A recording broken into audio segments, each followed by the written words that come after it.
I'd like to call to order the regular Board of Education meeting for the Fort Zumwalt School District for January 2022.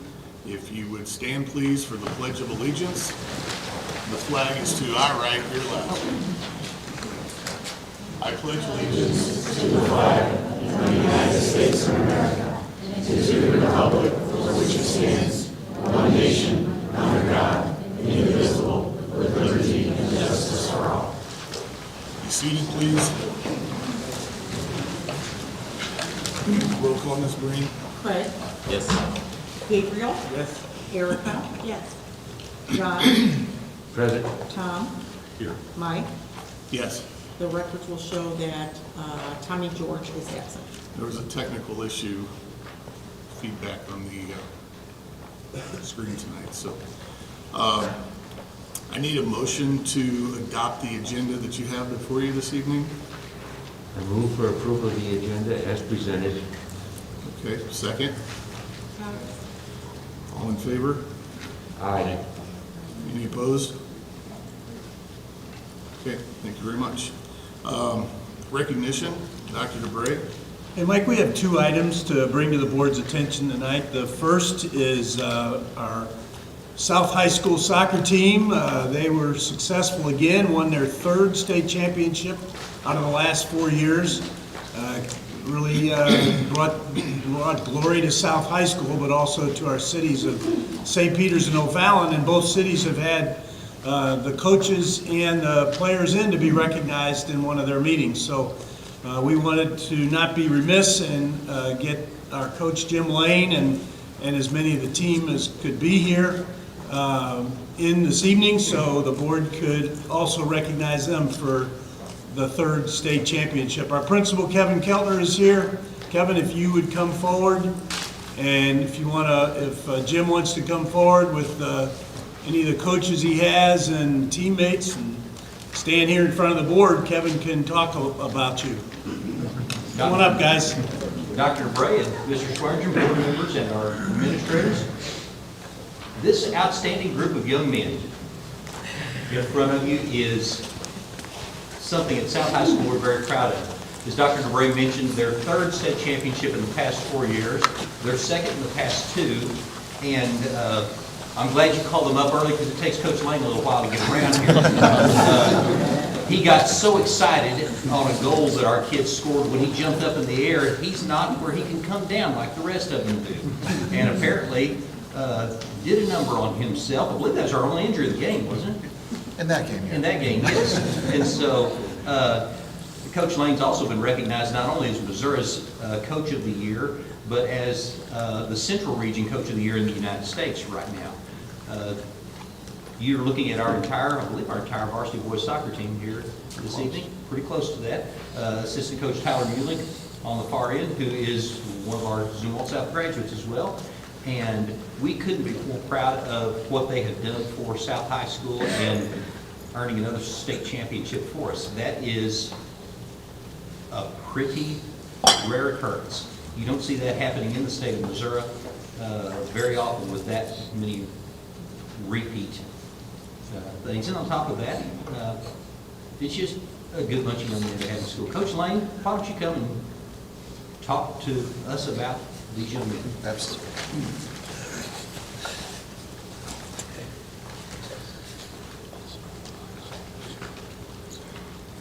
All right, first, I want to say thanks to Dr. DeBray, members of the board, and all the other members of the administration that had us here this evening. Like Dr. DeBray and Dr. Keltner both stated, it's the third time that these boys, or that the school has been state champs in soccer.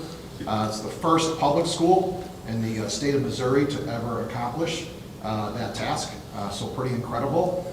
We are the second public school to ever win back-to-back state titles. It was quite the year, and I think this is now my 4th time being in front of the board in some capacity, being an assistant coach with the girls last spring, and let me tell you that this never gets old, coming and celebrating a state championship. So just real quick about the season. 25-3, pretty incredible record for some of these guys over a 4-year period. 94 wins and 18 losses is just an incredible statistic. 10 of the boys are 2-time state champions. 5 of them are 3-time state champions. So just a really impressive resume for a lot of the gentlemen in front of me. We've had 7 players that were put on all-conference team, 5 first-teamers, 2 second-teamers. We had 5 all-state players, 5 all-metro players. We had 2 All-Americans. It's hard to get 1 All-American, and for us to get 2 is just incredible. One of them was a 2-time All-American. Both of them couldn't be here tonight because, surprise, surprise, they're training for soccer. I think when we talk about this group, I think the biggest term that kind of comes to mind is just how resilient they were all season long. And there's no doubt, being the defending state champions, that target was on their back from day one and carried through to the very, very end. And it seemed that no matter what obstacle we had, we overcame it. We had an injury, I think, from the start of the season all the way to the very end. And whoever went down, the next guy stepped in, stepped up, did his job. We all just kind of pulled together. And I think when you step back and look at it and you see that growth in young men, that is really what this is all about. So that they can take those qualities and move forward in life and be successful. Last thing I want to do again is just thank the community as a whole, the school district, for all the support that they have shown us over the years. I mean, this is absolutely incredible. And lastly, our parents. They are absolutely fantastic. They have supported the coaching staff and these boys for multiple years now, and we would not be where we're at without them. So, thank you.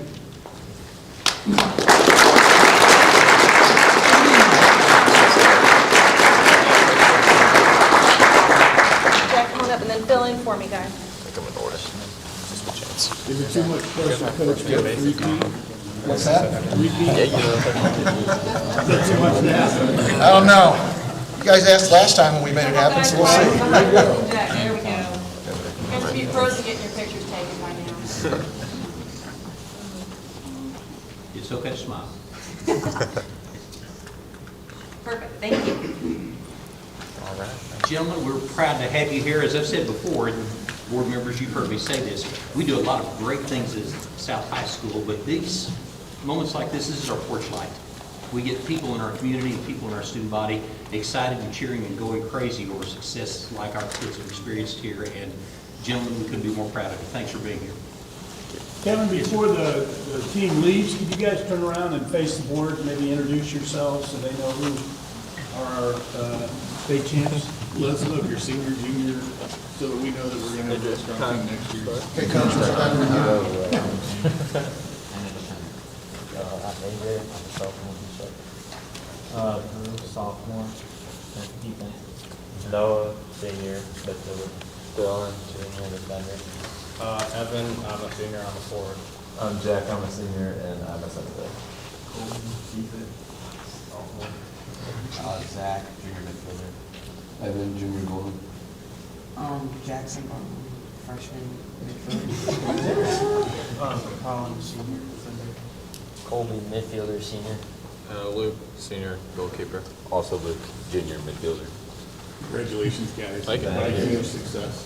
We appreciate you. Thanks again.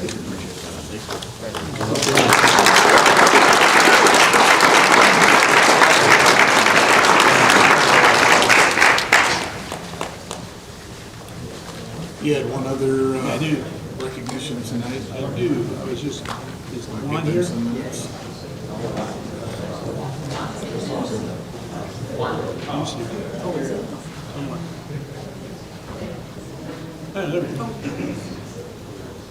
One other thing that we didn't have on the schedule, but yesterday was Martin Luther King Jr.'s birthday, and school was dismissed. And we always think if kids aren't going to be in school for some reason, they need to know why. So every building has some type of recognition for Martin Luther King Jr. Juan, is this your second year doing this with East or third? Second. Okay. Juan Wilson is, as you all know, is our diversity coordinator, and he's also a pretty smart, brilliant videographer. And for the last 2 years, he's worked with students at East High School, and they put together a video montage that they used in their celebration of Martin Luther King Jr. So I didn't get a chance to see it till this weekend, and once I saw it, I really thought it would be something that would be good for the school board to see, and this is a perfect opportunity. Want any kind of intro to this at all? Tell us a little bit about it. So, just kind of in true fashion to what the diversity program should look like. I've always said that it should look like what students need and kind of sharing their voices. And so for MLK Day, we wanted to do one of the speeches. We kind of narrowed it down what we wanted to do, and one of my favorite ones is What's Your Life's Blueprint? And so I let them kind of read that speech and kind of did a mashup with them and with Dr. King's voice, and just going to kick off their Black History Month celebration. So it was a pretty fun project to put together. Thanks, Juan. Can we see it? Ask you a question. That is, what is in your life's blueprint?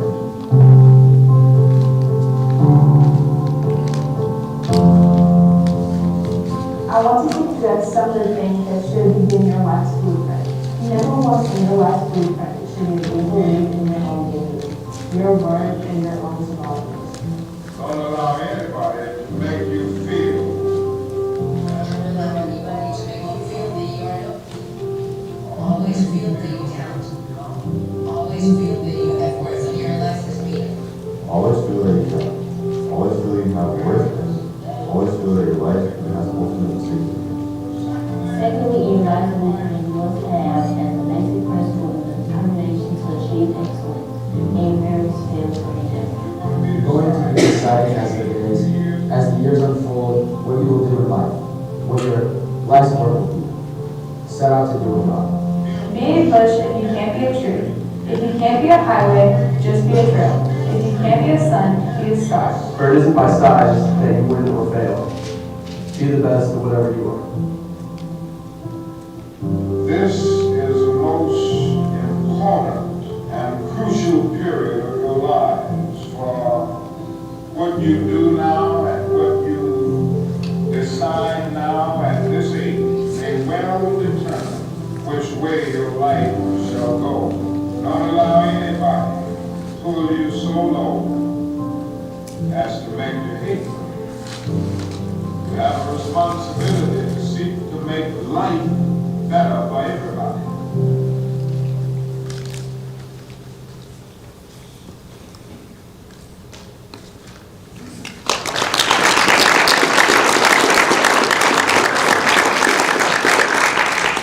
Thanks, Juan. Great job.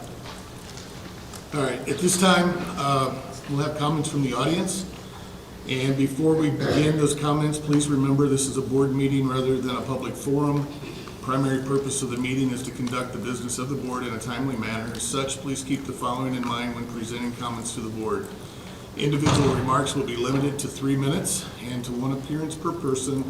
Also, the board president may restrict comments of a repetitive nature on the same topic in order to conduct a timely meeting. Generally, comments or questions directed to the board will not be answered during the meeting. And finally, the Board of Education would like to remind speakers that they are responsible for any potentially defamatory comments made during the public comment portion of the meeting. Our first speaker this evening is a very special guest. We know and love Liam. If Liam would like to come forward and speak to the Board of Education. Thank you for having me. My name is Liam Robson and I'm at 7th grade from Fort Zumwalt Middle. I am currently the 7th grade three-car representative. First, I would like to thank Mr. Callahan for helping me get a locker.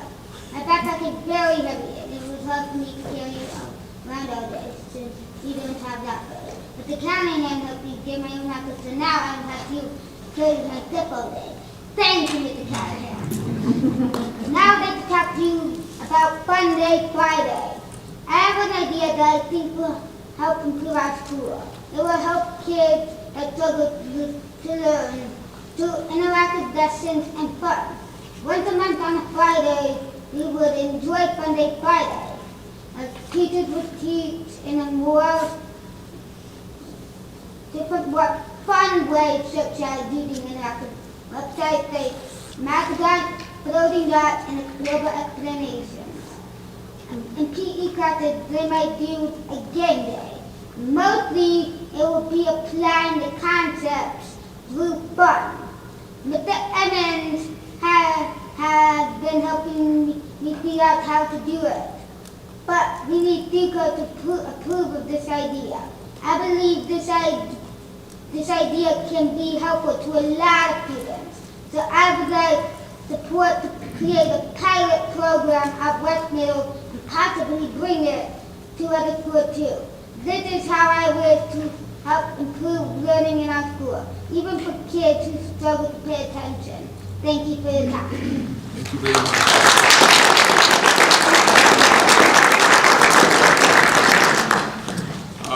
Phil Link. I know that's a tough act to follow. I was just going to say, it's so dynamic, I might as well go home. Okay. My topic's a little bit dull, but I want to thank you for giving me an opportunity to speak. I'm from Waterford Crossing subdivision where the middle school is located. And one of the problems we have, or the biggest problems we have, is traffic with the school.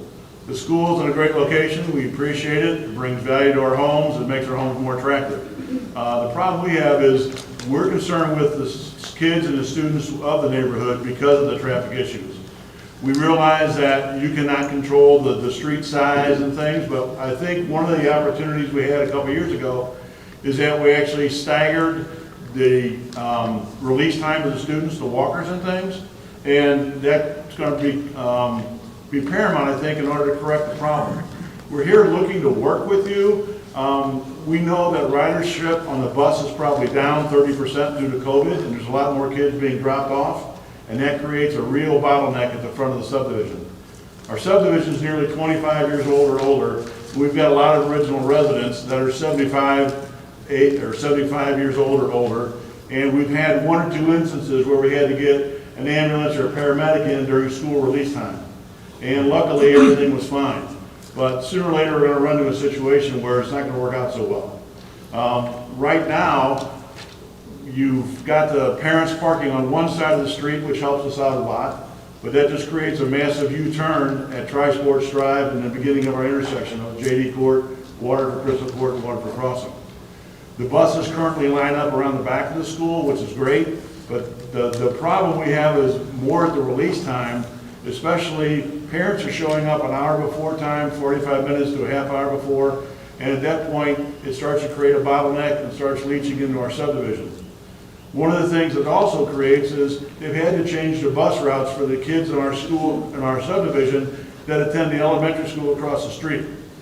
They used to release them, and they'd get home about 4:15 because a bus would come from Pheasant Point directly across the highway using the stoplights as a safety barrier. Right now, what they've done, they're releasing the students and the Pheasant Point students together. The bus travels to Pheasant Point, uses a stop sign, which is fine, or stoplight. Now they have to cross Pheasant Point, come back to Waterford Crossing without the use of a stoplight with a bus that's 60 feet long, trying to go across traffic at 4:30 in the afternoon. We think that's putting our kids in a lot of jeopardy, and it's something that we don't want to realize. But you know, where we've addressed it with Garden Prairie, we're looking to do something with St. Charles County. We're just looking to see if the school district has any more ideas other than a staggered release that can help us out. The problem is the streets aren't big enough and the school's overflowing, which is a good problem to have for the school district, but it creates some issues and hardships on our end. So we'd like to reach out and invite you to come sit and on the afternoon, watch the school release. Activity release is an issue too. The mornings can be tough. So it's an opportunity for everybody to get a first-hand look. Take 15 minutes of your day if you can at school release time and when school starts to see the issues we have. Like I said, with an older contingency of residents, we think it might be an issue at some point. Thank you. Thank you, sir. Teresa Davis. Good evening, I'm Teresa Davis, and I'm a mother of 2 children in the Fort Zumwalt School District. I'm also a substitute teacher for the district. I primarily sub in the elementary schools. I'm speaking tonight about the current policies in place for COVID. Prior to COVID, masking people in schools, especially children, was something we never considered. When this all began, I thought the mask mandate would be a temporary measure in place during this emergency. We are 2 years into it and no longer in an emergency. We cannot pretend that masking kids comes with no repercussions. Kids need to see faces. We used to teach our youngest learners with songs about friendships and how a smile means friendship to everyone. When I'm subbing, the difference I see in these kids when I teach with a mask on versus off is huge. They respond so much better when they can see my face. Masking also leads to headaches and skin rashes. Language development, reading, and listening comprehension all take a hit. The mask reduces the ability to communicate effectively. Positive emotions like laughing and smiling become less recognizable, and negative emotions become more prevalent. Bonding between people suffers. IQs are dropping. Looking around at all masked faces every day increases fear and anxiety because we are constantly reminded that people can and will get sick. Perhaps we should consider that masking may increase the chance that a child will experience anxiety and depression, which were worrisome prior to COVID. We also need to consider that until these restrictions are removed, as Dr. DeBray proposed in December, visitors will no longer be allowed in schools. Parents joining their children for lunch is over. Field trips, large school events, holiday parties with parents will not happen again until they are removed. Parents want to be in these schools again, and they should be welcome. It is very hard to plan ahead when we have to base decisions on the COVID forecast. These COVID policies do not work well in schools. Instead, maybe we should consider some policies that would help improve the health of our school community. Have we considered making sure all schools are equipped with the best HEPA filters to keep the air clean? What about smaller class sizes, or outdoor classrooms, or a 4-day school week, or cycles, as Francis Howell used to do many years ago?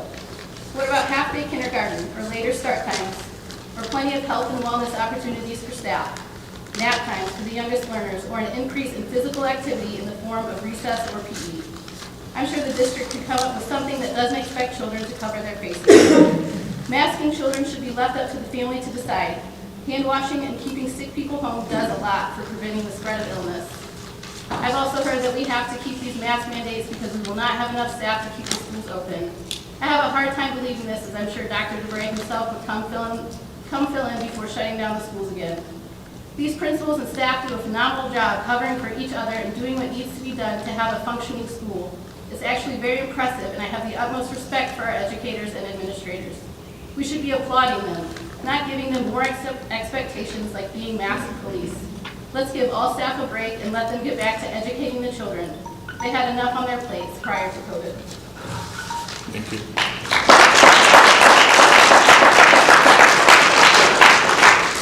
Amy Rhodes.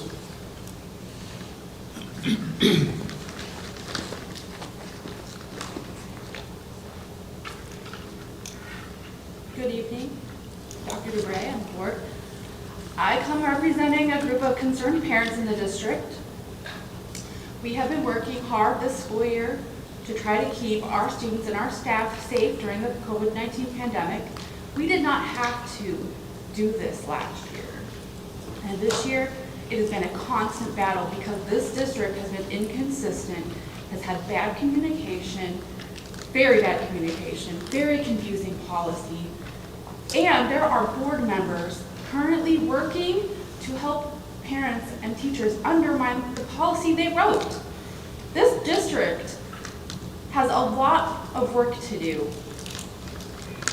We have staff that contacts us privately all the time. And do you know what they tell us? They tell us they are concerned. They do not feel safe in the schools, and they are afraid to voice those concerns. That is a problem. If you have half your staff feeling unsafe to share their concerns, you need to work on the culture in your district. And that starts at the top. They shouldn't be messaging us. They should feel free to tell you. They should be here speaking and they don't feel safe. Morale shows faith in the person at the top of the organization. When there's a lack of morale, they have lost faith in the people at the top of that organization. I'm going to read some of their concerns, as many as I can, before I run out of time. I feel, as a parent and a teacher who worries about COVID, I have been left behind. Zumwalt is so worried about having students be in the building, about not making parents uncomfortable about masks, and they're worried about mental health, but they are forgetting about the physical health of the students and the staff. The goal seems to be to make everybody happy, which in turn makes no one safe. These are from staff in this district. As a parent and employee of the district, I'm extremely saddened by the lack of care or concern they are showing in many ways to the students in their care, their employees, the families they should be supporting, and the community they represent. I really believe last year was beyond difficult. Unfortunately, if I believed it couldn't get worse, I was very wrong, as the longer this thing has gone on, the worse it continues to get. Limited supplies, not restocked until requested, dirty floors, no Clorox machine, most staff unmasked, most students unmasked, everyone sneezing and coughing. We're scared and we're tired. Thank you. Katie Stickman.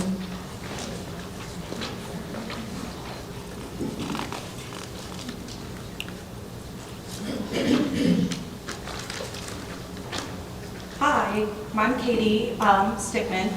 I am a teacher in Zumwalt. I've been teaching 20 years in the district, and I have 3 children in the district at MG South Middle and South High. You have no idea what these mandates and these quarantines have done to our children. As a teacher, I see the children more anxious than ever. They're not learning, and their social development is struggling the most. It's Maslow's hierarchy of needs. The basics aren't being met, and they can't go higher on hierarchy to self-actualization and the learning where they need to be. I have students checking the dashboard hourly at school. They're so anxious about the mask. Are we going to have the mask? Are we have 2%, 4%? When will we go back? And they don't know what's coming next.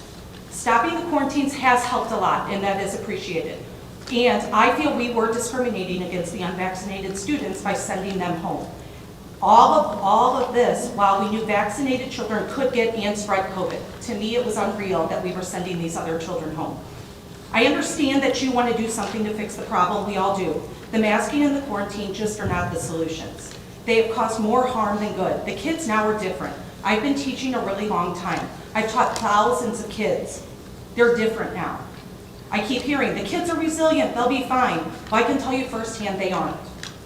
And in my professional opinion, we're doing harm that's going to take years to reverse.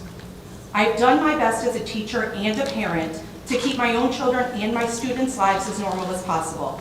But I cannot say the same for all of my colleagues. My own children have been treated poorly by teachers, by aides, by lunch personnel, and hall walkers. Instead of being greeted in the mornings by smiling administrators and staff, the kids are handed a mask and told to cover their faces.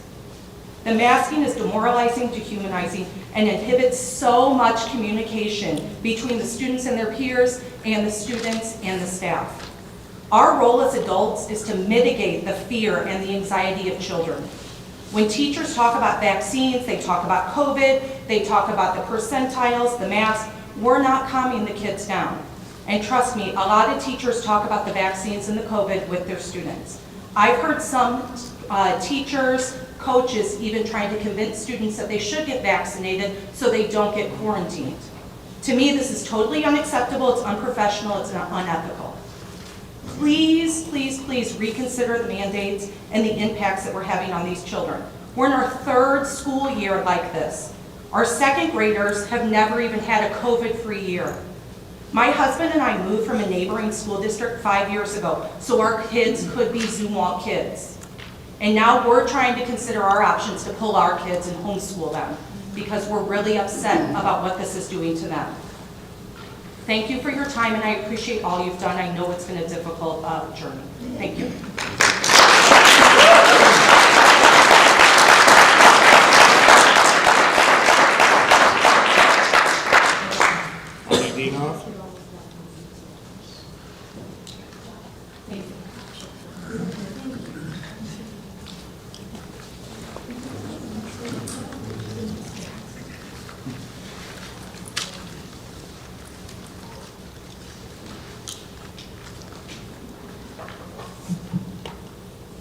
Good evening, members of the Board of Education. My name is Arnie A.C. Dinoff, County and Local Public Advocate, and I'm also running for the school board on April 5th.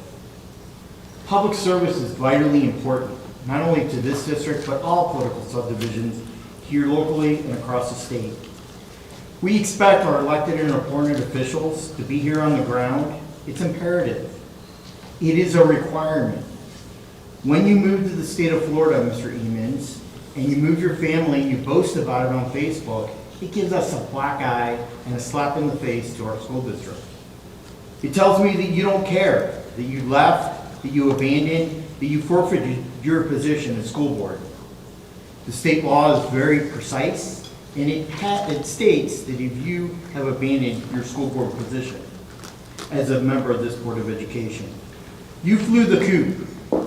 Once again, Mr. Emons, I'm asking for your resignation. I'm asking that you be a man, that you step down from the position, stop voting on issues and breaking ties of the Board of Education that are crucial to our district. Rather than have a county circuit judge granting the community a quo warranto, removing you from public office since you violate our state constitution, the election code of the state statute, and our local policy. There is a bond issue resolution that is on tonight's board agenda, and now is not the time. I repeat, now is not the time. Inflation and cost of living for 2021 was 5.72%. The projected inflation cost by the federal government in 2022 will be 6.3%. 50% of every family's income goes to some form of federal, state, county, local, or special tax levies or imposed government fee. What community recent meeting was held? I was not invited, Dr. DeBray. You said in your staff memo to the board that there was a community meeting. When and where was that held? Was it a big country club secret as usual? Where is the written plan, Dr. DeBray? I pose that to you again. Where is the written plan? Do we need a new transportation center for $25 million? What we have right now is sufficing. A swimming pool for $40 to $50 million cost, including the upshot of the concrete. Anticipated annual maintenance and operations, costs, utilities, and insurance is going to go well beyond the annual $100,000 fee paid to the city of St. Peters. You still have transportation costs for the 3 other high schools where a pool will not be located, and they'll have to be bussed in to either North High School or where the other location might be. Your time's up. Remember, we have $135 million in bond debt repayment. Think about what I say. Do not be greedy and continue to have your hand out. Thank you, Mr. Dino. Thank you. Laura Roothouse.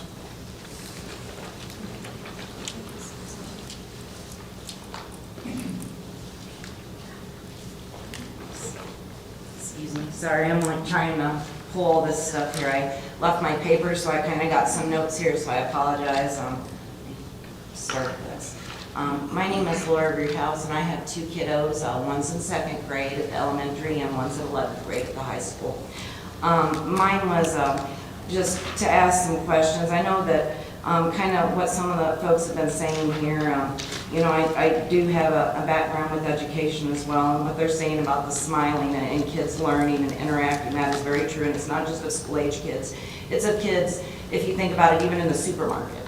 If you see people, you know, smiling with babies and stuff like that, that's how they get that, and they've actually shown that it's not just school-age children. I've seen adults scared to death with masks on inside their cars, rolled up, sitting by themselves, and other things. There's quite a few things, but I think what really got me the other day is my 8-year-old.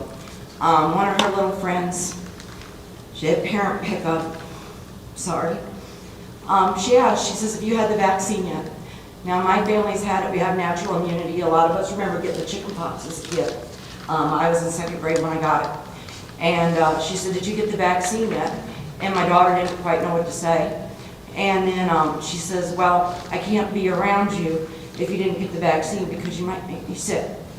And so it's like whatever's, I don't know, because we haven't been allowed in the school in 2 years, like what they were saying. Well, we were some of the first virtual, you know, we were virtual. And we were some of the last virtual kiddos, you know, that came back into the thing, because they didn't have enough of the thing. But there's been situations sometimes with bullies on the playground where the kids couldn't identify. You know, now they don't have the mask, you know, at recess. Not just that, kids acting out and doing things, a lot of, I think, and like I said, I got in a lot of theater too, of things that they normally would not do or say. Just lots of things, taking my kids' lunch or being able to meet and have a parent-teacher conference with my teacher, you know, inside there. Not just that, the cloth mask, the CDC even admitted that basically they weren't. And me, myself, I had a full-on pandemic suit, being a military veteran. I know what other countries are capable of. And my doctors even asked me where I got it, you know. And even when other doctors and medical professionals told me that those masks don't work, because I was worried about my sister-in-law not masking my nieces and nephews. I knew that the people knew what they were talking about, but I was still so scared because I thought surely, you know, and that wasn't the case. You know, surgical mask, even the N95, you have to have a special type of one, but sorry, as a military veteran too, I've seen this in other countries, and it's for us to lose our humanity and compassion on one another, and to divide people, and it's you know, for everybody, you know, that's going on through there. I used to volunteer and come up, oops, it looks like it's getting ready to go off. Yes, ma'am. But, sorry, yeah, I just, I don't know how to stop, sorry. But, yeah, it's just, you know, I don't know, it's, you know, I don't remember, like I said, with, you know, I understand with this, I lost my grandpa. He died by himself with 9 months, and my stepmom was one of the first ones vaccinated. He was born deaf and blind. My father-in-law and several others. My uncle just recently, he's a Vietnam veteran, they had to ask permission to say goodbye, even though they had a negative COVID test. I'm sorry, ma'am, your time's up. Thank you. I just don't want us to lose our humanity, and like all the other teachers are saying, the kiddos, it really does, and that's, thank you. Thank you.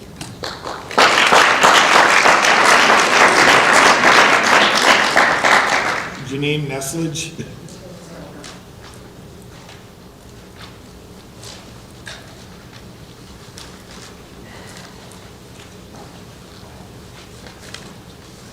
Good evening. My name is Janine Nessage. I've been a teacher in the school district since 2006.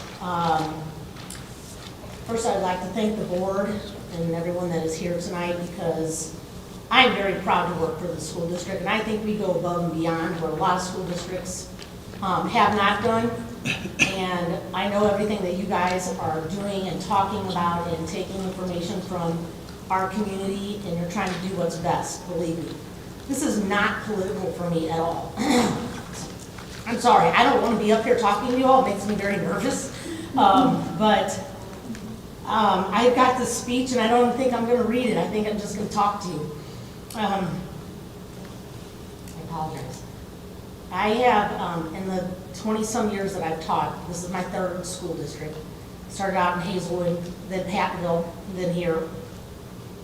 And I have won Teacher of the Year proudly in each one of those school districts. And I'm not saying that to brag on myself, I'm saying it as something that I think the only reason that I was voted for Teacher of the Year is because I know how to build relationships with kids.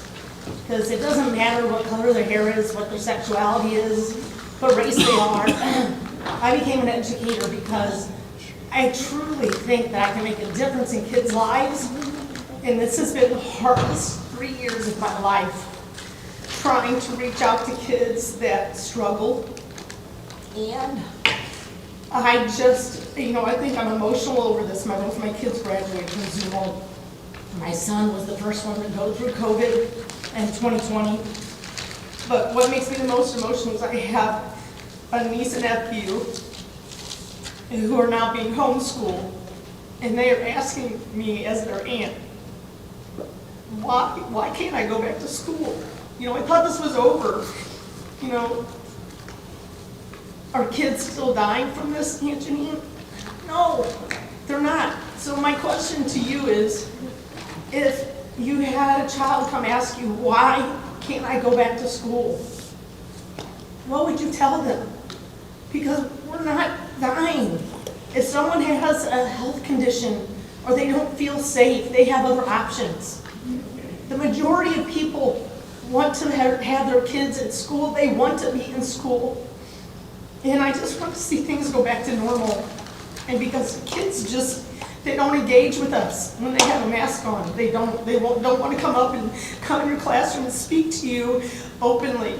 It's just different. And you guys aren't teachers, you're not in the building, you don't see it. And it's so upsetting, and it's changing our education. My niece and nephew are very far behind in reading and writing.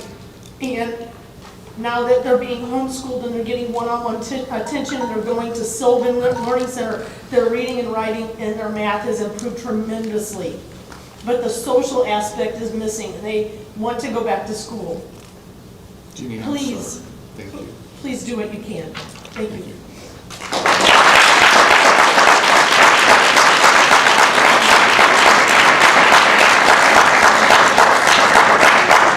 Billy Sullivan.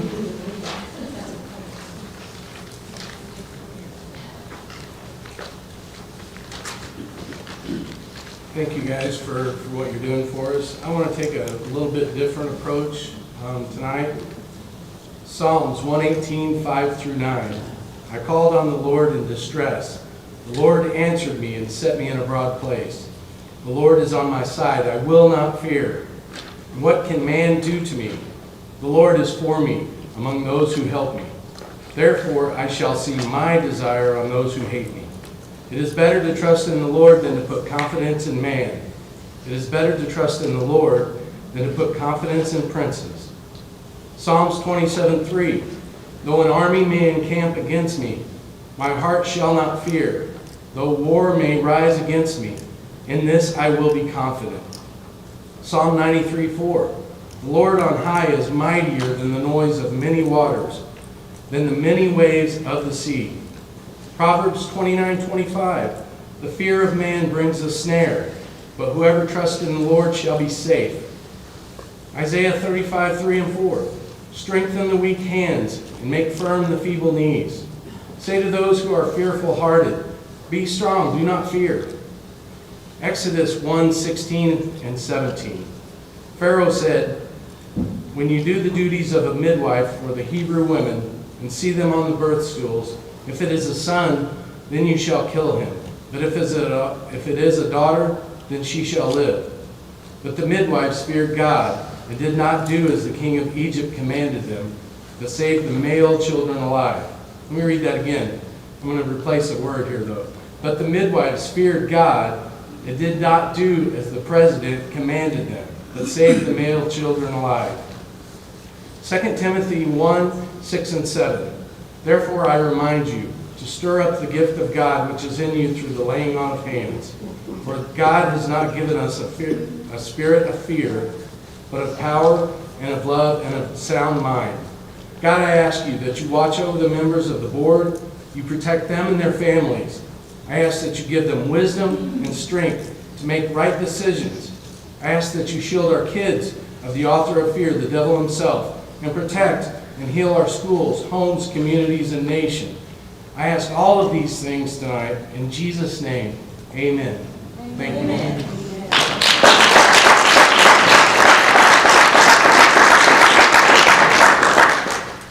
Tom Brock.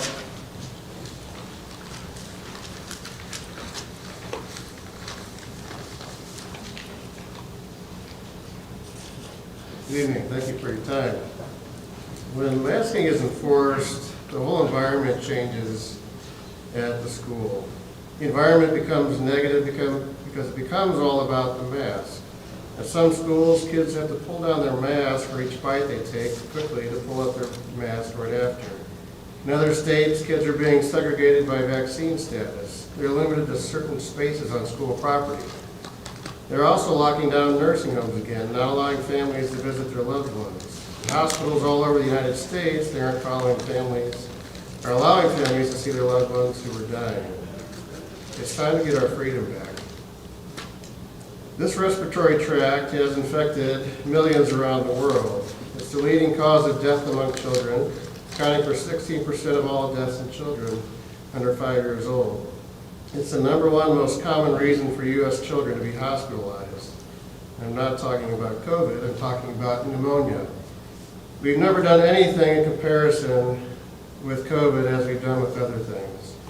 We chose to stop the world for COVID. We upended every facet of our life, but the fear doesn't reflect the facts. COVID is the least of our concerns when there are so many other challenges.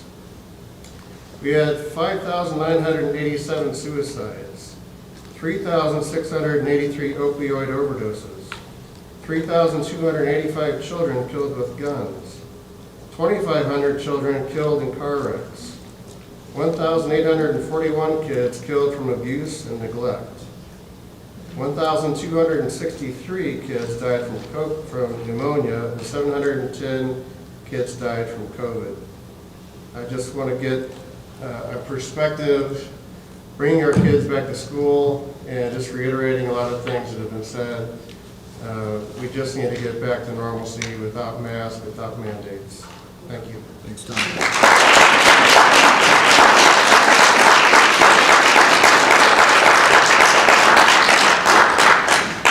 Rebecca Stripsky.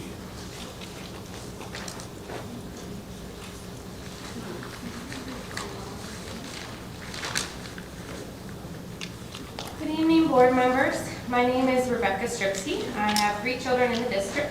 All of those children are going to be required to wear masks in their school tomorrow, even though it goes against the wishes of their parents and the best interest of their own developmental and physical health. It is not a reasonable responsibility to school-age children to impress upon them the full weight of health and safety of their entire community, especially when this illness is posing no significant risk to them. The Attorney General Eric Schmidt stated this week, school districts have never been given the authority by the legislature to enact public health orders like mask mandates or quarantine orders.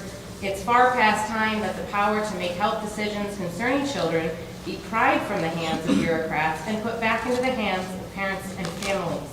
I will take school district after school district to court. Your own legal advisor told you not to allow masks and quarantines to avoid costly litigations. He will be filing papers this week.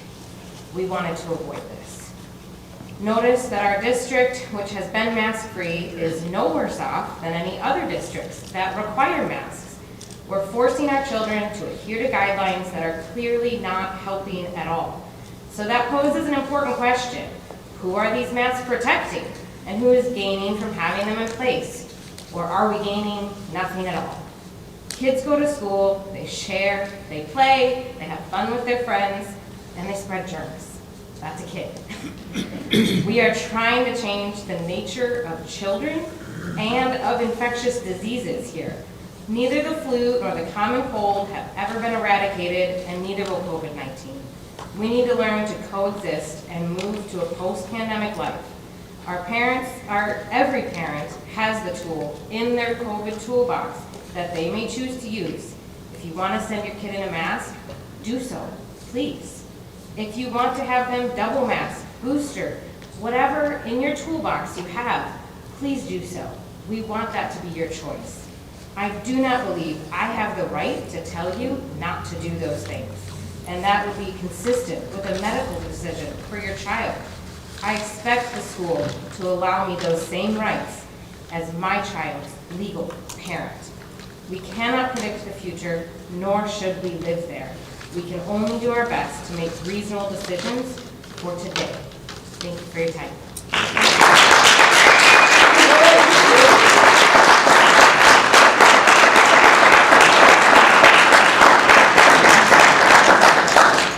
All right, moving on to the next item that concludes the comments from the audience. I have the consent agenda. I'll need a motion to approve the consent agenda. I would like to address a discussion of a coronavirus update for approval. All right, we'll pull the coronavirus update out for discussion. We'll make that item 2 under old business.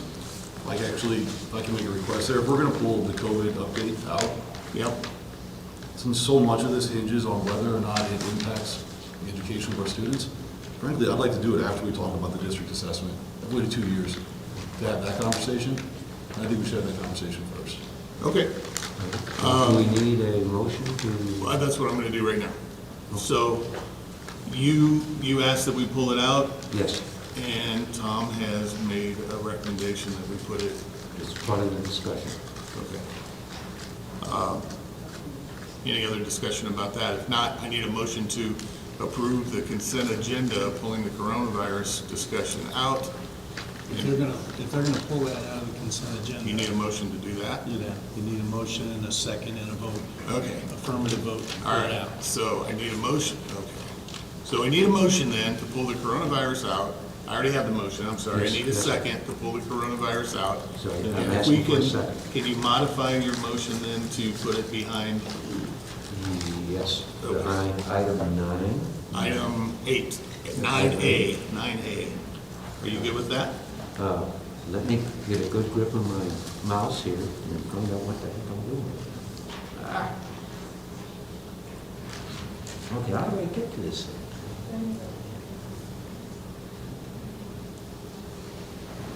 It's 9A, after 9A. You good with that? Yes. Okay, so that's the motion, I need a second. Elms, all in favor, say aye. Aye. Any opposed, say like sign. Motion carries. Now that the coronavirus update has been pulled out of the consent agenda, I need a motion to approve the consent agenda. Powers, second. Moore, all in favor, say aye. Motion carries. Thank you. Financial reports, Mr. Orr. Members of the board, you have in your packet over the weekend your financial reports. Before I get into my financial summary, I want to bring to your attention there were two tax incentives that the city of O'Fallon is the proposed industrial development project from the city of O'Fallon. One of them is MEMC, which I just want to make you aware of. You don't need to vote or anything on it. I just want you to be aware. MEMC is looking to expand a 60,000 square foot building, and that would be over at their location. These come with like 50% pilots, which is payment in lieu of taxes. I just want to make you aware of it. It's roughly their investment is going to be there.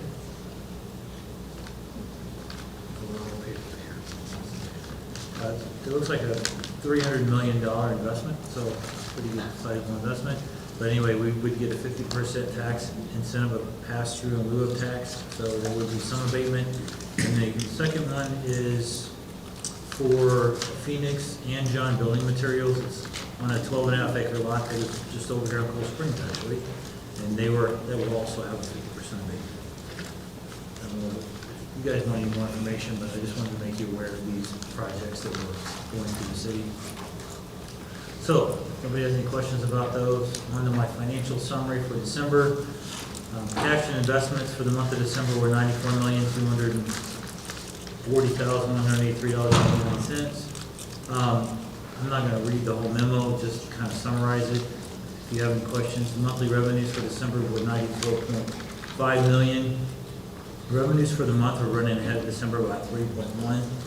Most of that is actually because of an increase in our current taxes.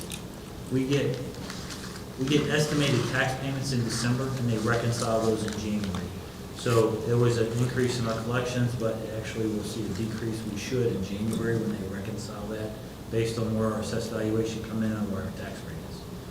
So also Prop C is running higher. That was it's been running ahead all year, and I hope it continues that way, and that's kind of one of the things that surprised me, so I'm hoping I get to do a budget adjustment to the positive for once, for a change, and that means that comes. Expenses for the month were $22.1 million, and expenses for the month are running ahead by 3.7 million, I'm sorry. And this is due to several large variances. First, we paid our property casualty premium in December, so it's mainly timing, which is 2.6 million of that. So it will come back to normal. I paid that premium, but well, the district did.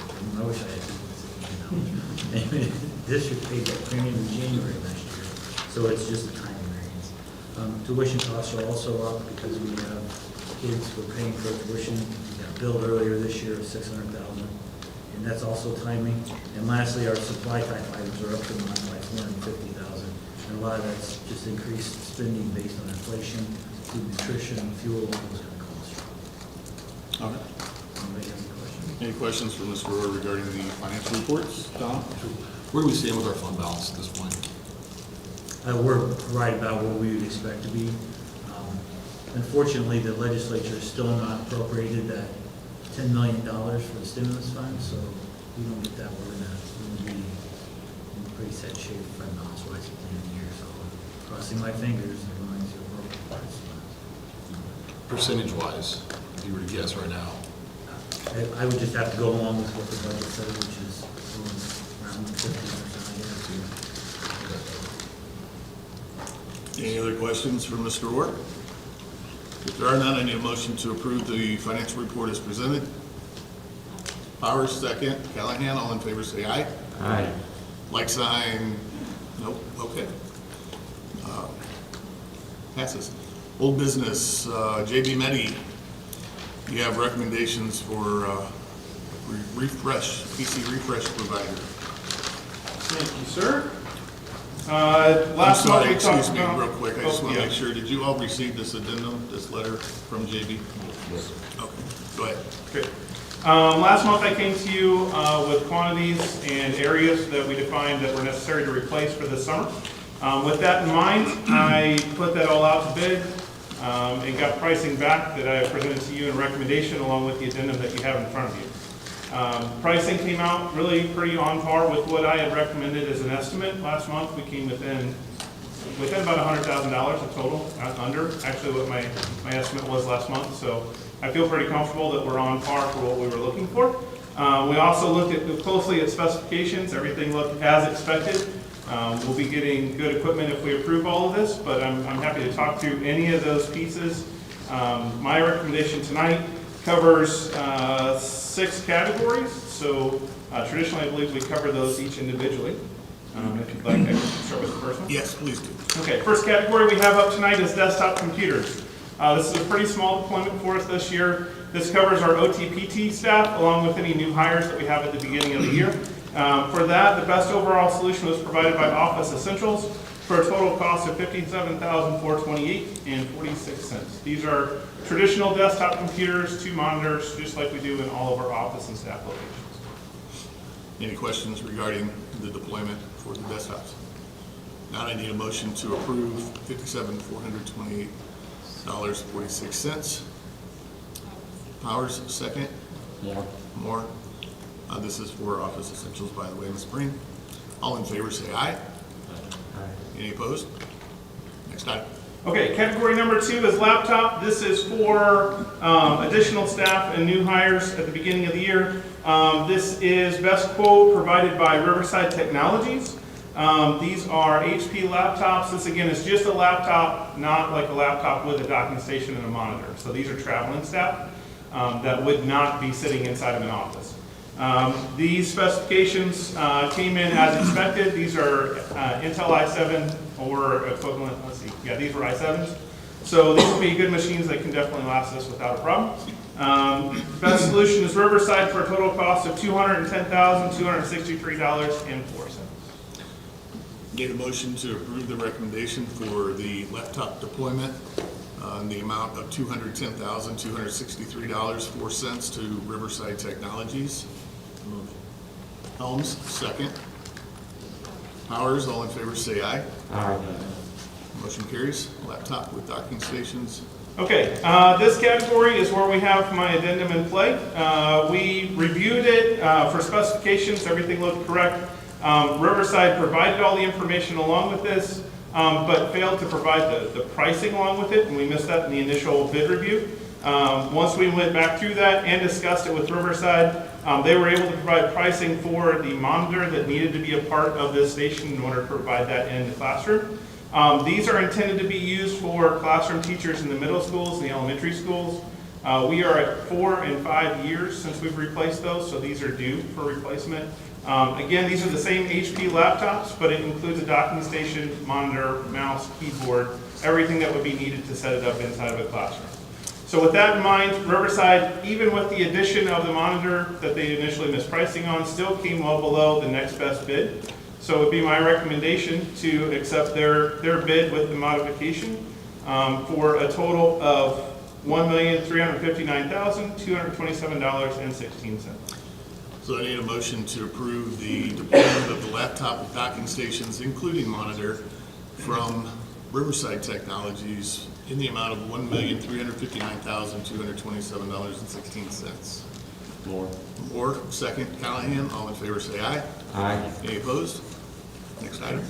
Next category is Chromebooks. These are for our incoming 6th and 9th grade students to continue our one-to-one program. This is necessary to keep our students with the correct technology in their hands. We are on a 4-year cycle for all of our Chromebooks, as you know. Our students that receive a Chromebook in 9th grade keep that device through their senior year. Our students in 6th grade keep that through their middle school career, and those also come back around and get used in our elementary schools to continue that program in the 5th grade. So this year we're looking at the winning bid coming direct from Dell Technologies. This would be a Dell Chromebook, just the same as we've used the past several years. The total cost for that would be $1,090,830, and that would be my recommendation. Need a motion for the recommendation of the Chromebooks to be deployed at a total cost of $1,090,830 from Dell Technologies. Ours, second. Helms, all in favor say aye. Aye. Motion carries. Next item. Android tablets, this is specifically for our Project Lead the Way classes in our high schools. They have a program where they do app development on tablets, and those require Androids. It's actually been 5 years since we've replaced these devices, so they've been used pretty heavily, and with some of the newer newer software they're trying to develop on there, they need a newer version of Android OS. So with that in mind, lowest cost bid came in from Office Essentials. These are for Lenovo Android tablets. Total cost $17,790.75. Need a motion to approve the recommendation for the Android tablets and its deployment in the cost of $17,790.75 provided by Office Essentials. Motion, please. Move for approval. Callahan, second. Powers. All in favor say aye. Aye. Motion carries. Last category is Apple iPads. This is for a small group. These are for secondary teachers in the art program. They are trying to do things with document cameras that have aged out.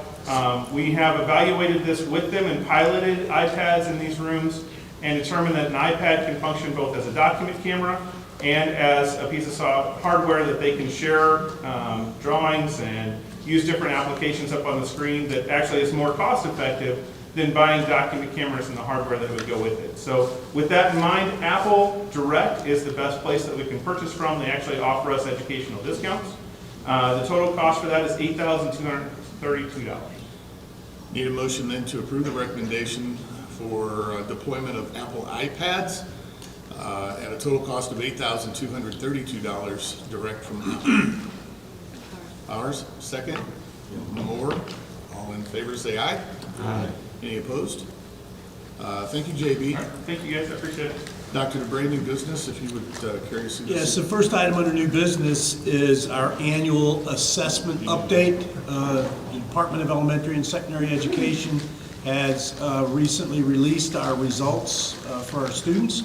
And so tonight, Jen Waters and Mike Neal, our Executive Director of Assessment, will be talking to you a little bit about those results. Jen? Thank you, Dr. DeBray. As Dr. DeBray stated, this is the 2021 annual performance report. There was not an annual performance report in 2020 due to COVID. There was no state testing that year. This report is a little bit later than typically we deliver it, and that's because DESE did not release all of the data until December, so just last month.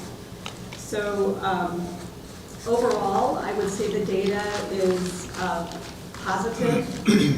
We happen to be a part of a really high-performing county. St. Charles County in general does very, very well.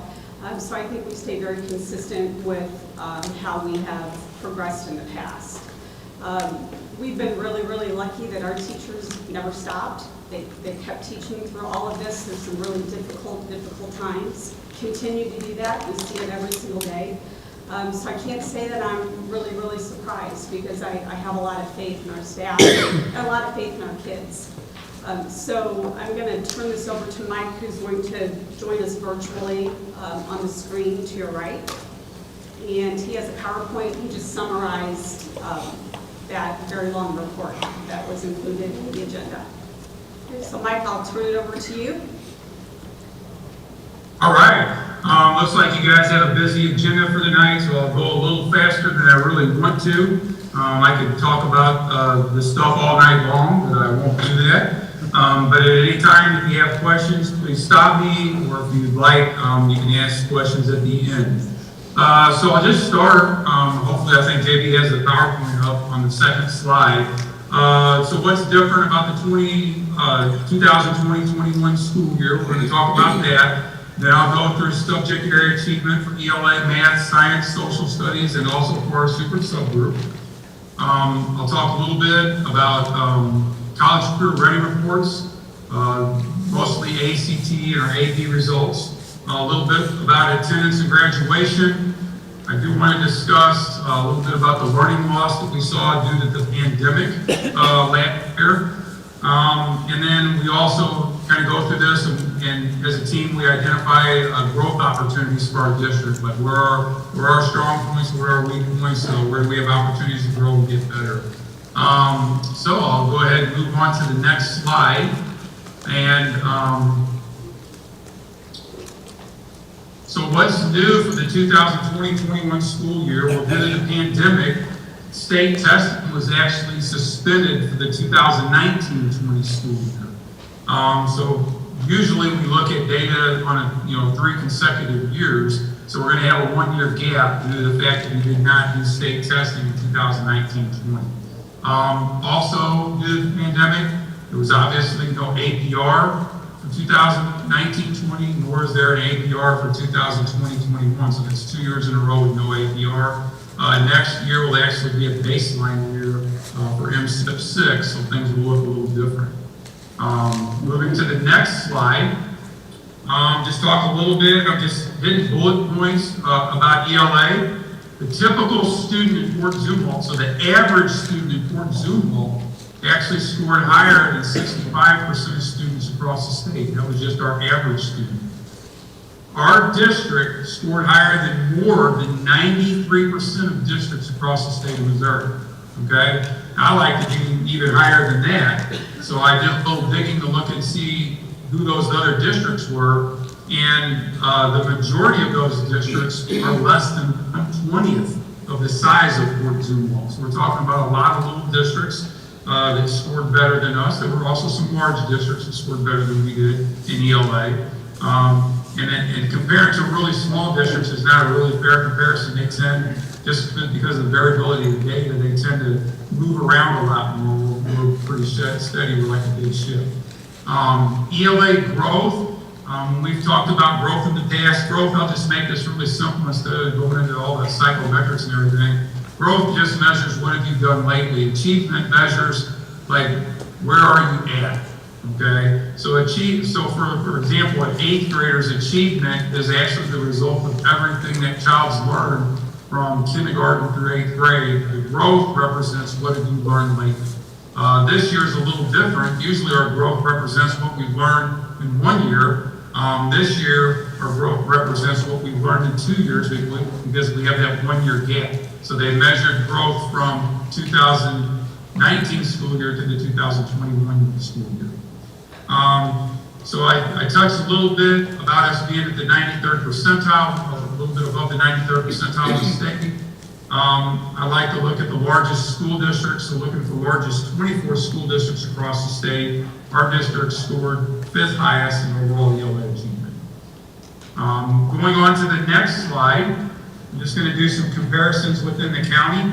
Okay, I will say, I'm not making an excuse here. You're going to see Orchard Farm School District kind of jump around a lot. It's because they're really small school districts. So you'll see, they might have a year where they're last in the county, and then the next year be first or second in the county, and that's just due to the small size of their school district. They're going to move around a lot. our district in Winston and Francis Howell, even St. Charles, we're going to remain a little bit more steady. So you can kind of see where we've gone. We really compare ourselves to Winston and Francis Howell just due to sheer size. You can kind of see where we've been. In 2021, we're pretty close in third grade, our school district. You go back to 2019, further away, and you can kind of see where we were in 2018. To give you a little bit more context of this, if we were going to go back all the way to 2017, we were dead last in the county in third and fourth grade ELA. So we've actually moved a lot since 2017 to the point where we're getting a lot closer to where Francis Howell is. Again, so to give you some understanding, St. Charles County is one of the highest scoring counties in the state, and Francis Howell is one of the highest scoring school districts in the state. So when we're comparing to is a really, really good, strong school district in ELA. Going on to fifth grade and sixth grade, you can kind of see where we're at. Again, we are still trailing Francis Howell by a small margin, not a huge margin, but a decent margin. And then when you get in sixth grade, you can see our sixth graders actually surpassed Francis Howell School District. Go to seventh grade for comparison. The reason we do this is because, you know, to really truly understand where we're at, just doing these comparisons are really helpful for us. We actually go a lot deeper than this, and we share all of our data throughout the county. We actually look at map tests item by item, standard by standard, strand by strand, and really dig into to understand where we're strong and where we're weak.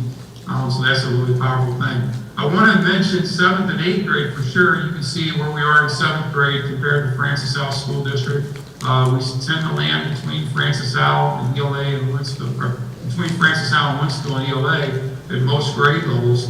You've got to remember these kids I just mentioned in 2017 in third grade, we were dead last in the county. For the most part, these are the same kids. So they went from being last place in the county to being second place in the county, you know, in 4 years.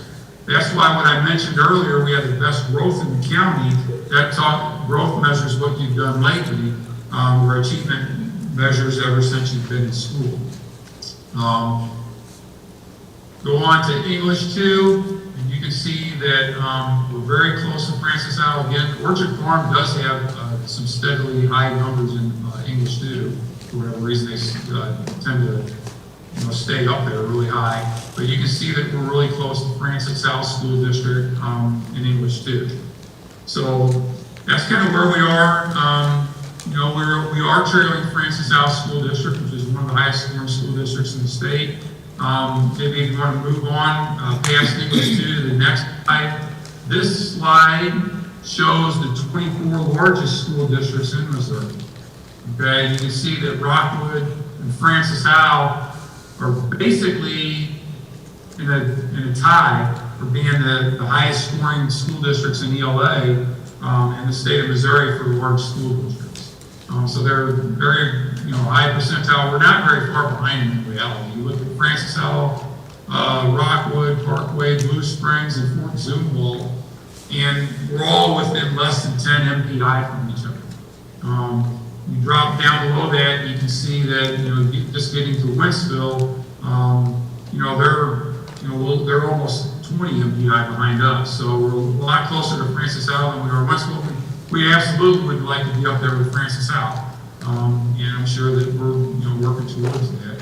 But overall, I'd say being at the 93rd percentile and being the top 5 of 24 largest school districts and being fairly close to those top school districts, I think we're doing a pretty good job. And I think the growth is evidence that, we're really growing kids. If we continue to grow kids like we have, I think we're going to be right up there with them. So going on to the next slide, after comparing the 24 largest school districts, we'll go over to the subject area achievement in math. And the typical Fort Zumwalt math student scored higher than 66% of students across the state. So our average student is scoring higher than almost 2/3 of kids across the state of Missouri, which is really good. Fort Zumwalt School District scored higher than more than 92% of districts across the state in math, and it's the same thing. Most of those districts that outscored us are less than 1/20th of our size. Every district scoring higher than us is smaller than us, and 5 of those districts that scored higher than us are less than 1/100th of the size of Fort Zumwalt, so those aren't even very good comparisons to us. Only 1 district that scored higher than us was more than half of our size. So we did a really wonderful job in math overall. Again, talking about growth, I measured, luckily, I'm so happy that everyone in the county shares their data with us. Our growth was the highest in the county in math, as well as in ELA. So again, what have we done lately? What have we done over the past 2 years? We are moving kids forward. There's absolutely no doubt about it. Compared to this 24 largest districts across the state of Missouri, we were the 2nd highest scoring district in math achievement. So that's exciting. So you look at year-to-year comparisons, and you can see in 3rd grade, I'll say the same thing about 3rd grade. I checked that not long ago, and we were also dead last in the county in 4th grade math in 2017. So I usually show 3 years a day. If we went back 1 more year, we'd be dead last in the county in math. So we've made a lot of it there. 3rd grade is a grade level we've identified as having opportunity for growth. That's a grade level we know that we can improve, but we've actually made a lot of improvement in 3rd grade. I might have to put my glasses on for a second here. Like I said, if you go back to 2017, we were dead last in the county in 3rd grade math, which for us is unacceptable. Okay. If you look at 2018, we were almost 50 MPI behind Francis Howell. You look at 2019, we were approaching 40, well over 30 MPI behind, and now we're a little bit less than 20 MPI behind. So we are absolutely making progress in 3rd grade. I will say that we would all say we're not exactly where we want to be with 3rd grade math. But we absolutely are making progress, so that's exciting. I hope that I come back next year and, you know, we've either caught Francis out, or I'm saying that we're 10 MPI behind, and then the year after that, I'm saying we're right there neck and neck with them. So that is an area that we've identified as this is an opportunity for growth for us, but we are growing in that grade. 4th grade math, you can see where we are. We're right behind Francis Howell in 4th grade math, just a 5 MPI. Going on to the next slide, we have 5th grade math and 6th grade math. You can see we're about 10 MPI behind Francis Howell in 5th grade math. If you go back to the previous year that we had data, we were almost 30 MPI behind. So that's a great improvement. In 6th grade math, less than 10 MPI behind. That's pretty consistent where we were the previous, a little bit less than that a few years ago. 7th grade math, again, 7th and 8th grade, these are the years where we were dead last in the county. So these kids were 3rd graders, they were dead last in the county. Now it's an almost a tie in 7th grade math with Francis Howell. Or actually, we outscored Francis Howell. There was a tie with Orchard Farm, excuse me. So Orchard Farm outscored us by a bit. We outscored Francis Howell by a bit. You look at 8th grade math. 8th grade math is always difficult to compare because we all have different percentage. In 8th grade math, kids can either take the math test or they can take Algebra 1 if they have to be sitting in Algebra 1 class. And in 8th grade, and you have the choice of whether you want to test them or not. So we test all of our kids that take Algebra 1. We give them the Algebra 1 EOC, and the rest of the kids take the 8th grade math test. I can tell you, for example, St. Charles School District, they test all their kids on the math test. That's why their 8th grade scores are so high. So all their algebra kids are actually taking the 8th grade math test and not testing in algebra. They test them in algebra later on in high school, I think, when they take algebra 2. Our students, we test a third of our top third of our students are taking algebra 1, and so they take the algebra 1 EOC, which makes our 8th grade math scores a little lower. But still, you know, pretty good. Then we get to high school, you can see where we're really shining in math. In high school, we outscored everyone in the county by a tremendous margin. Outscored Francis Howell by over 30 MPI. Outscored Winsville by almost 50. Okay, so Algebra 1 has been a strong point for us for many years, ever since we rewrote middle school curriculum and then subsequently rewrote high school curriculum. Algebra 2, we've consistently scored tops in the county in Algebra 2, and that holds true again this year. I'll go on to the next slide, and this shows where we are in math compared to the 24 largest school districts across the state of Missouri. We outscore Francis Howell, Rockwood, Parkway, Park Hill, East Summit, Winsville. These are all really strong school districts, and we're right there, right underneath Blue Springs, which is also another great school district. So really happy about where we're scoring in math. Those are great scores. If we get our third grade up to where our other grade levels are, I think we could be the top scoring school district in math in the state of Missouri. I looked at all of these school districts to see where they were in high school math. We are the #1 scoring large school district in high school math in the state of Missouri. So that's an awesome thing to be able to say. So really proud of the math department. Moving on, a little bit quicker with social studies and science. We don't test as many grade levels there. Just kind of looking at trends over the years, you can see with science, that very top line, the red, basically just shows where our API is, and then the blue is the state. And what you see there is that the gap between us and the state over time has grown. So we're scoring higher and higher and higher. You can see that scores drop also. There is one reason for that, probably is the pandemic, but the biggest reason for that is they rewrote the exams. And once they realigned the exams, scores naturally drop because they had a desire to do that, to try to bring scores down because they were getting so high. That's also true for social studies. What we did see in social studies is that the gap between us and the state is not as great as it was the last time we tested. The last time we had an operational test was actually 2018 in social studies. The gap's not as big, but I believe we really actually scored well compared to other districts. I looked at a bunch of other districts and did a great job. I believe the reason is when I looked at social studies, it was really weird. They rewrote the test, and the vast majority of the kids were either basic or proficient. I mean, everybody was huddled around the middle. There were very, very few scores on pins. And if that happens, if that's the way the test is designed, then you're not going to have much variability in the data. Everybody's huddled around the middle. So we'll have to see over time if that continues to be the case. Moving on to the next slide, I'm going to talk about super subgroup a bit. And we had the highest overall growth in the county with super subgroup in both ELA and math.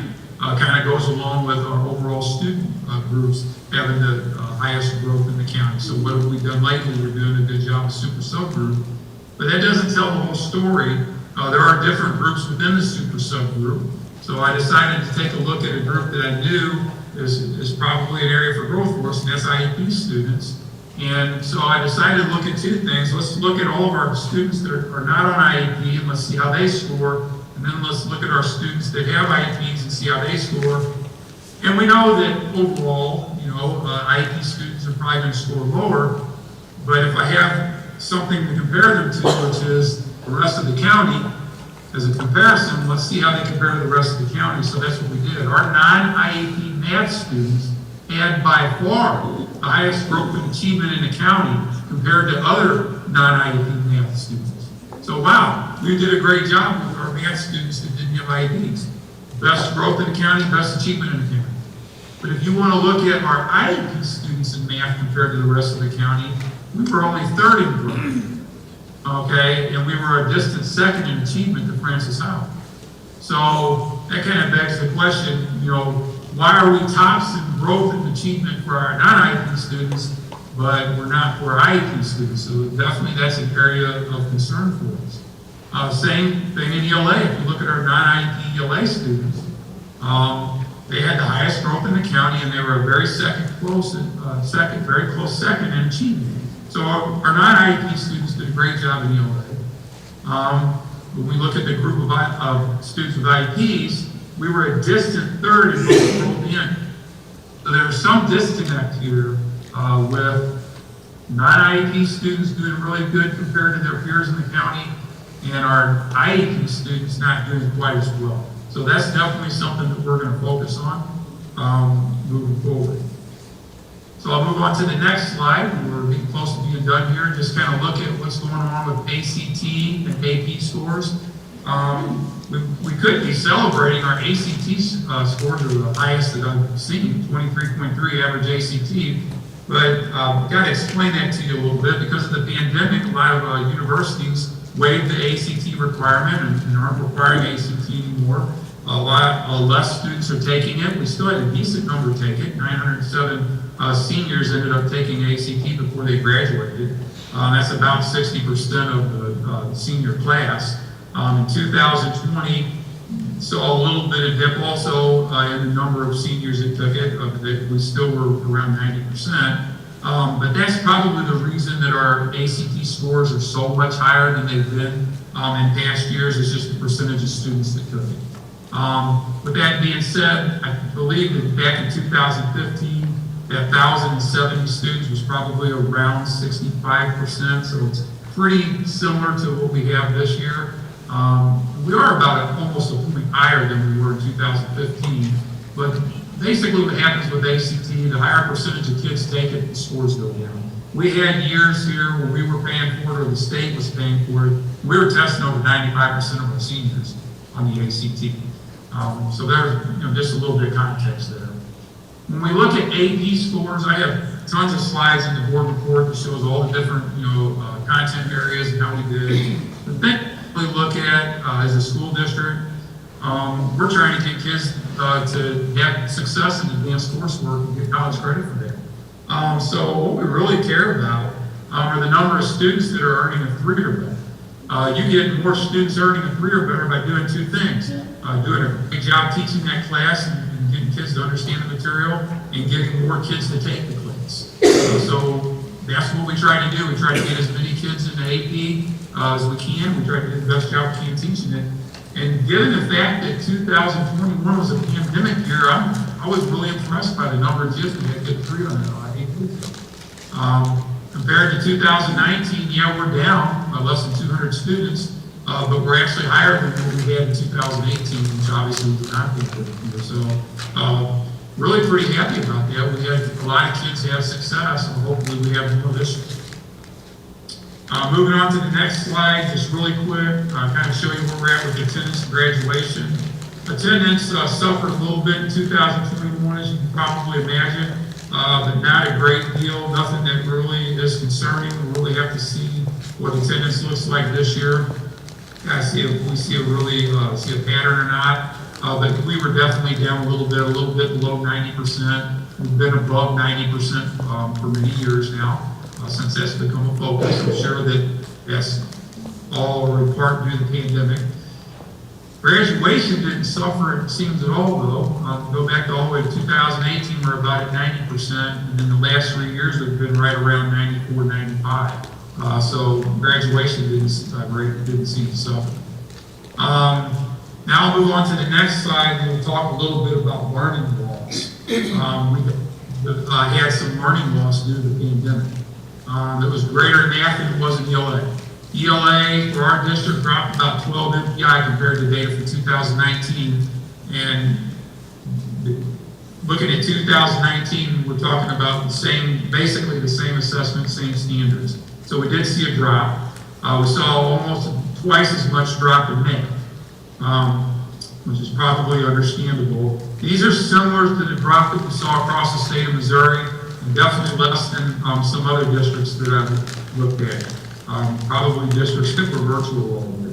Virtual versus in-person learning, I studied that a great deal, and I can tell you that it was shocking that we really didn't see much of a drop at all in ELA. In fact, at most grade levels, kids that were virtual actually scored higher on state testing than students that were seated, which was kind of shocking, to be honest with you. I dug a little deeper and I saw that in general, virtual students tended to be higher scoring students, the previous year. So that's probably the reason that they scored a little bit higher in ELA, because they were a little bit higher the year before, but it didn't really seem that being virtual affected us negatively in ELA.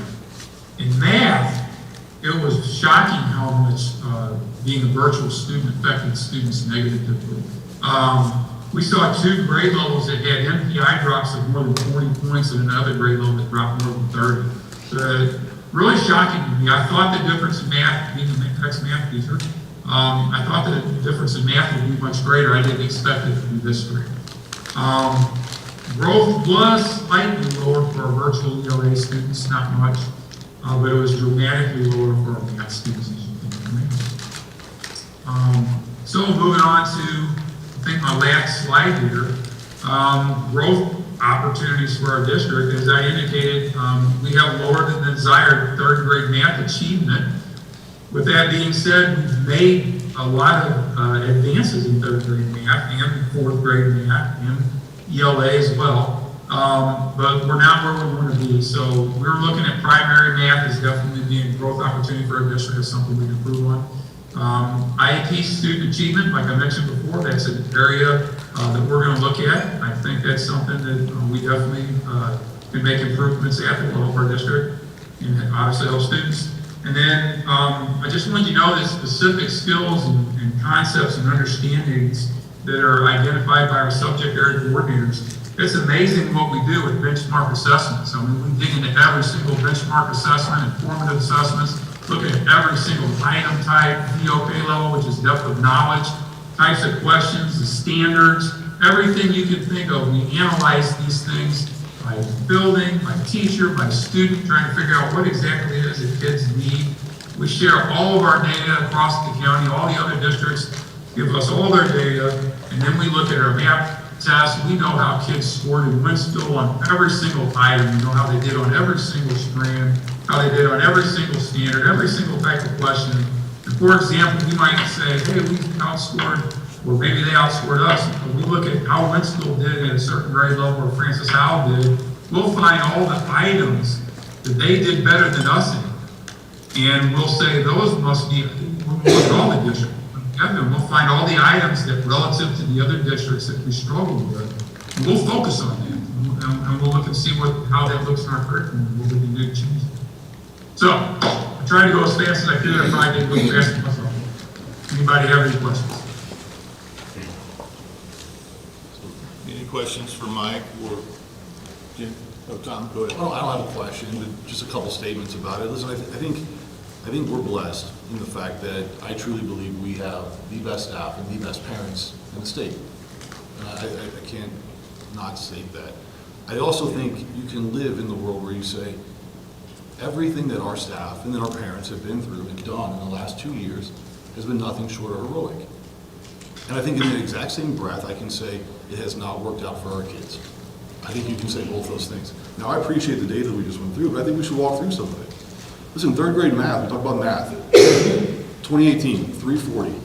2019, 346. 2021, 320. 4th grade, exact same thing. Over and over again, we see that. We see, yes, we're doing as well or close to as well as Francis Howell and Winslow, but frankly, I don't really care how well Francis Howell and Winslow is doing. I care about how we're doing year over year.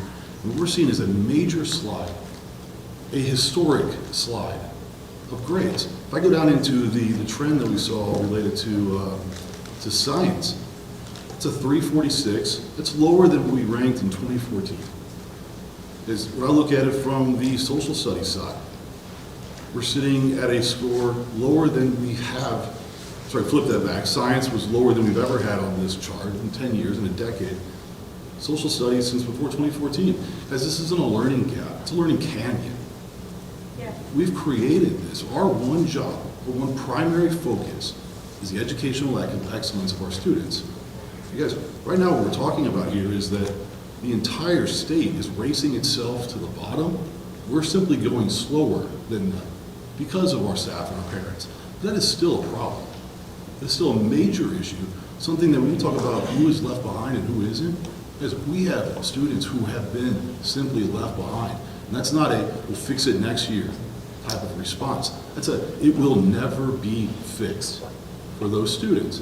And in the one area that we saw that we increased year over year was ACT scores. ATC scores were, frankly, we stopped paying for. Arguably, and I didn't see the data here, but arguably, the reason for that is we disproportionately removed students who otherwise couldn't pay for the ACT. So the one area we can say, hey, you know what, our scores got better year over year, we pulled a whole group of kids out of it.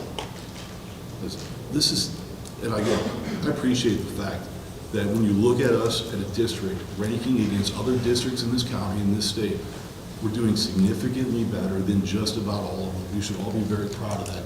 We cannot be proud of that and simply forget or overlook or push under the rug the fact that we are all racing ourselves to the bottom, and it must stop.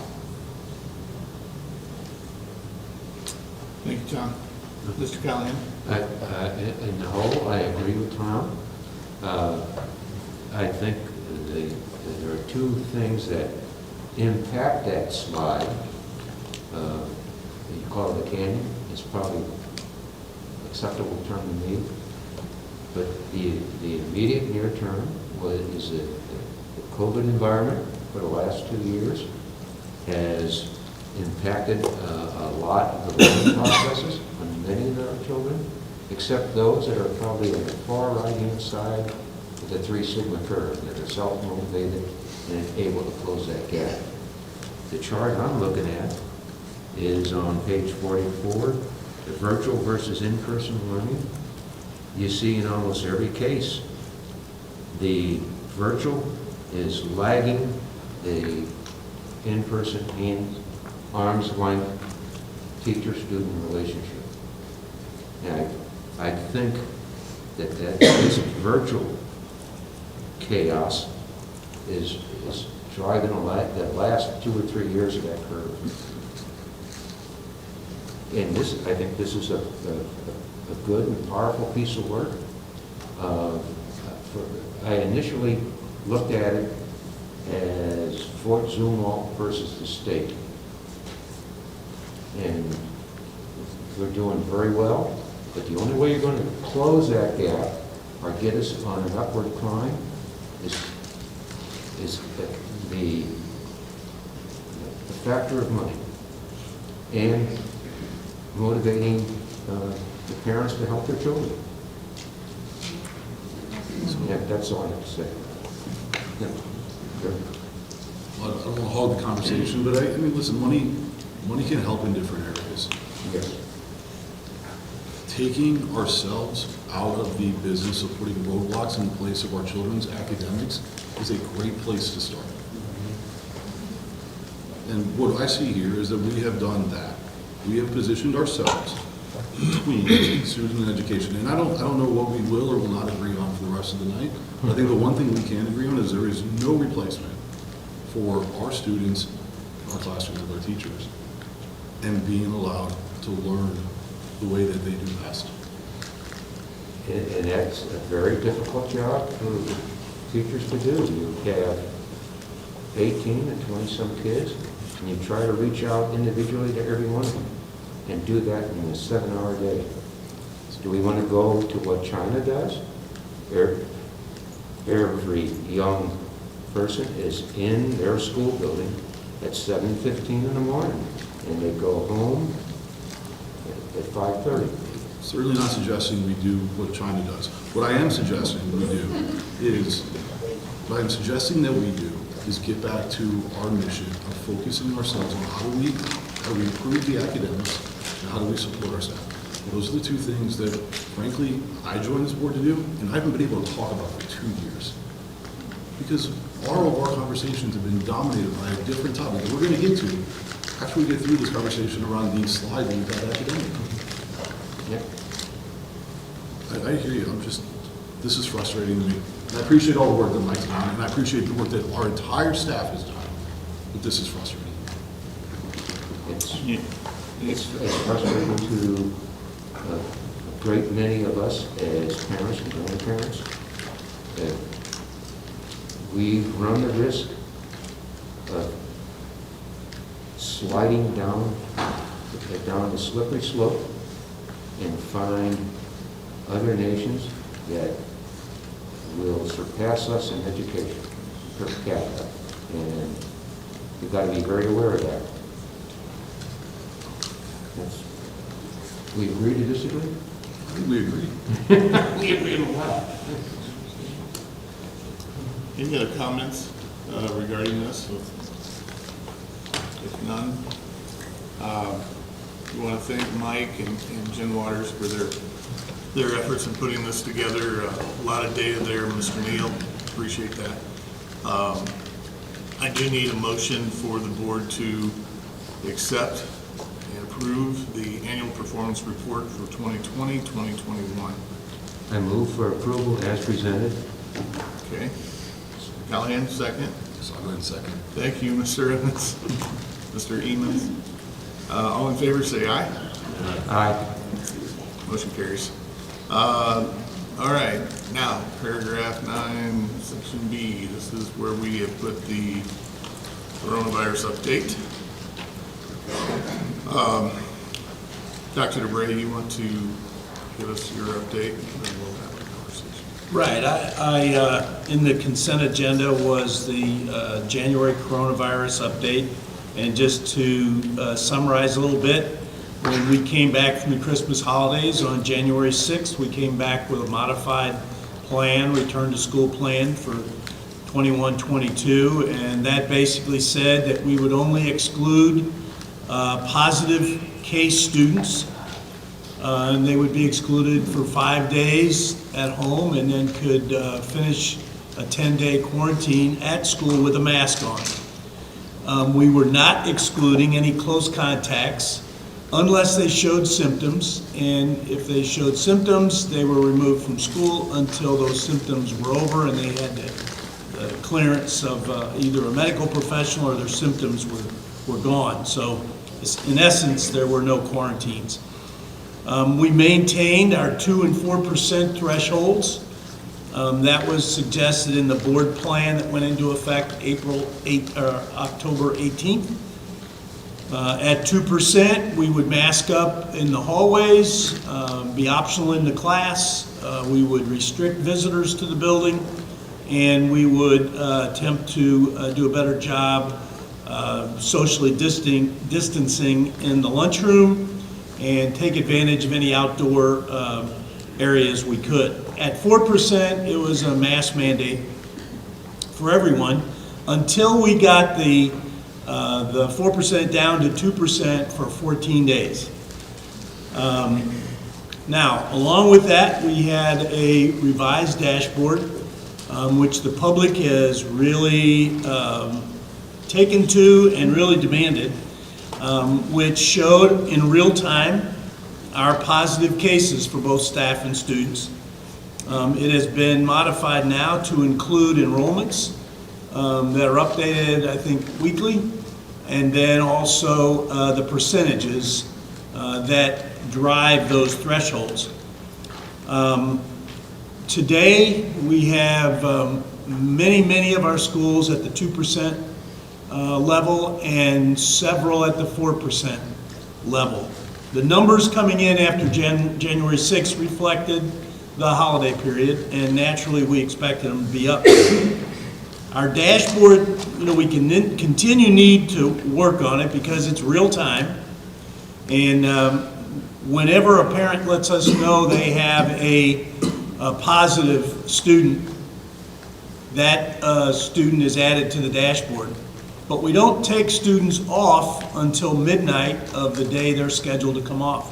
So sometimes there's a little crossover that maybe makes that percentage a little higher than what it actually is. We had lots of kids today at all of our schools, but that means 10 days from now, lots of kids are going to come off. So, I said in my memo that I thought it would take a little while until things kind of stabilized here and we could see what we're really dealing with.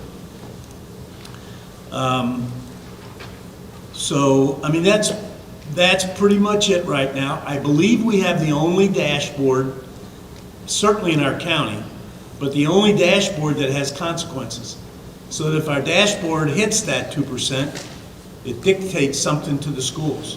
If it hits 4%, it dictates something to our schools. I said in my memo that that is working. Those dashboards that the board put in place October 18th, with the advice of the health department and the epidemiologist from WashU, I mean, we're following that plan. And the other thing that I believe about our plan is that it allows those kinds of mitigation strategies to be by school. So that if schools aren't at that higher rate, they don't have the mitigation strategies. But if they are, then those mitigation strategies kick in. And the fact that parents aren't allowed, once we hit that 2%, we'll get back to a point where they can be in the schools. We had lots and lots of parents coming into our elementary schools eating lunch. I saw many of them as I was out in the schools. So that can happen again. We just got to drive those percentages down so we feel more safe. Do you have any questions? I know that we talked about a compromise with 2%, 4%, if you want to call it compromise or whatever you call it, but I don't feel like either, whether you're wanting mask or not wanting mask, it doesn't feel to me, it doesn't seem to me from what I'm hearing from the public that makes sense. I don't know that that's something that we want to continue to implement as far as that tiered mitigation. I'm in favor of removing the tier and just making it all or nothing. So instead of, either 4% or whatever percentage there is, either all or nothing. Because like you said, I think the point that's being driven is that masking in the halls is not the classrooms. So basically is what seems to be the universal feel. So eliminate that one and just leave the one tier instead of the two. We can't hear. There's one right over by your light there. It's on the table. So that's how, that's what I said. You want to repeat what you said? So, all right, so I think that right now the consensus is that the 2% tier is kind of pointless right now. It's what a lot of people feel. So instead of having it, just eliminate it and just have one tier instead of two tiers. So if you hit a percentage as a building, you go to max. And if you don't, then you don't. But whatever that number is, then has to be revisited, whether it be 4%, 3%, 5%, whatever. But that number needs to be reevaluated. Okay. Mr. Callahan? Can you hear me now? Go ahead. I'm in favor of maintaining the 2% and 4% limits. That 2% trigger tells the supervision and administration of the building that they've got to focus on a classroom or a set of classrooms. It's when you hit that 4%, that's when it impacts the entire building. And I think those two trigger points ought to be maintained. Well, I got to tell you that I spent a better part of 3 hours on Saturday, and John, you've seen this. Yes. I looked at the total population of school districts, the total current, and this was as of Saturday, total current positive cases of COVID on the dashboards for Fort Zumwalt, Wentzville, Francis Howell, Orchard Farm, Hazelwood, Kirkwood, and the St. Louis Public Schools. Francis Howell, Hazelwood, Kirkwood, and St. Louis Public, as you know, all mandate and quarantine. And and Fort Zumwalt still had better, collectively, a lower percentage of positive cases than the schools that are doing a full mitigation process. So I don't see what 2%, 3%, or 4% is going to matter when it comes to And frankly, we just got word this morning that the Attorney General is going to go after schools that are continuing to mandate these masks. And personally, I'd like to make a motion to immediately revoke the current policy regarding masking mitigation.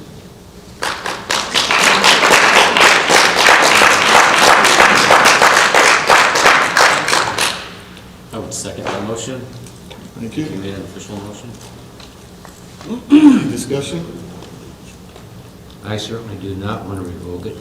I think that we need those triggers to keep our staff and children with some sense of physical safety in this environment with such an aggressive virus. What numbers do we look at, whether it's this or the flu or any sort of spread in the community, when we're looking at that percentage rate? Bernie, do you know, like, if the percentage rate, you had always said we want to be below 5%, right, of the spread. We're now way above that. What is the number that you would say, okay, we're here, we need to enact this, or we need to do this? Whether it be this, the flu, or anything like that, what do we utilize for that? Well, the R-naught, I'm sorry to interrupt you, but the R-naught number, it needs to be 1 or less in order to minimize the spread, and right now we're at 0.78 as of today. We've been over 1. That's not what I'm asking at all. That's not what I asked. What number are you asking? I'm talking about the positivity rate within the community, which is not at 1% at all. So what do we look at when we're doing that? 5%. Okay, so when we go below, and we're going high above that, at what point do you say, we need to do something, whether it be this, the flu, some other thing that... Are you talking about the positivity rate of the county? Yes. Well, the positivity rate of the county is like 25. 33? Well, it's not. I mean, I just want to be really clear that when we start talking about this kind of stuff, the positivity test rate is at that rate, but that's not the positivity rate. You're looking at positivity rate, I think. Right. I want to know, like, with any of this, is there a clear number that we say when it hits this number that... That's the number that the health department and CDC had said when all this first started, that 5%. Below that, you were safe to be maskless. If you were 5 to 10%, you should be masked. But I'm talking about what the health and CDC told us early on, and now at this point, the health department, their recommendations are no longer valid. Right. And they're telling us now that cloth masks don't matter anyway because they're not effective. I'm not going to get into the argument with you, Mike. This is I'm not arguing. a political debate here.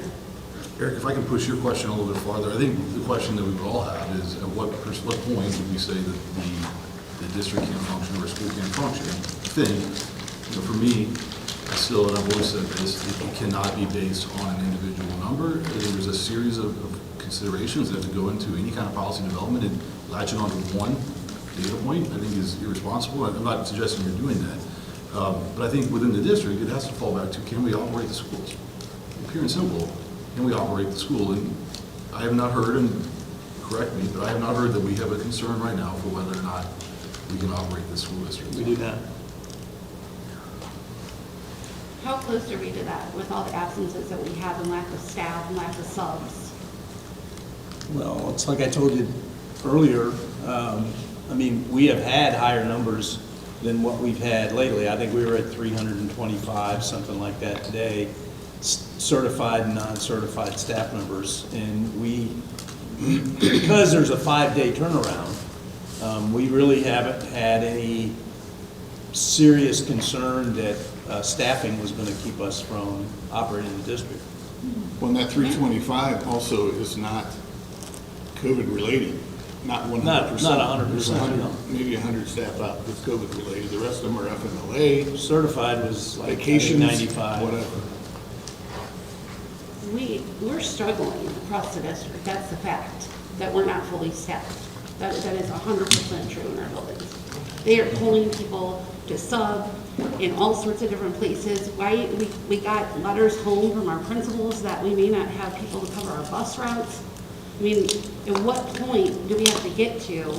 I mean, I don't want anything to shut down, but at what point does it get to that is my question, that we say, We can't do this. It's getting to the point that we're putting a warm body in a room instead of teaching what our kids need. Like, that's not beneficial for anybody either.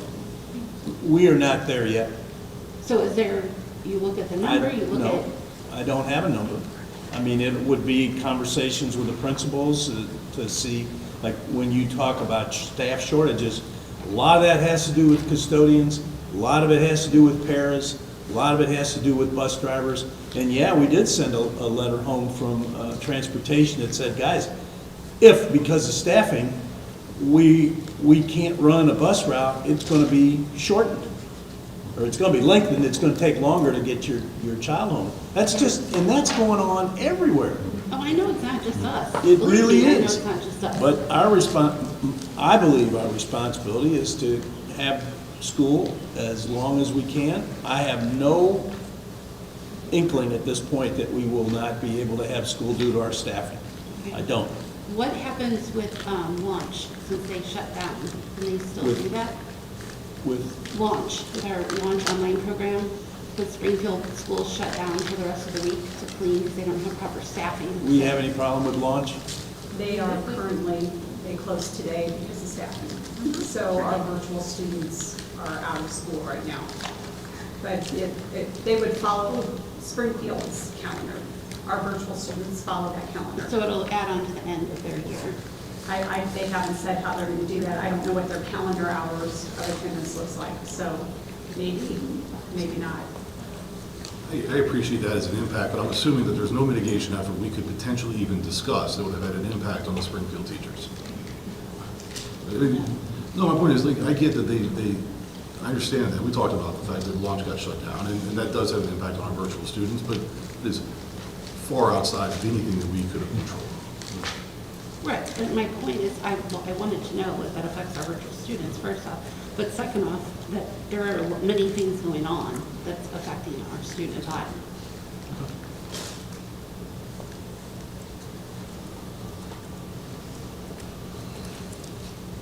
Any other discussion?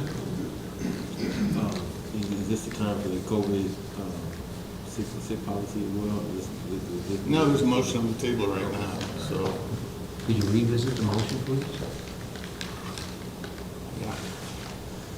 To immediately revoke the current policy regarding masking mitigation. To maintain a mask optional policy, but to eliminate the tiered mitigation. At what point did that, Talk to the microphone, please. at what point, if we did that, would we indicate that we would want to have our staff mask and some of our students masks?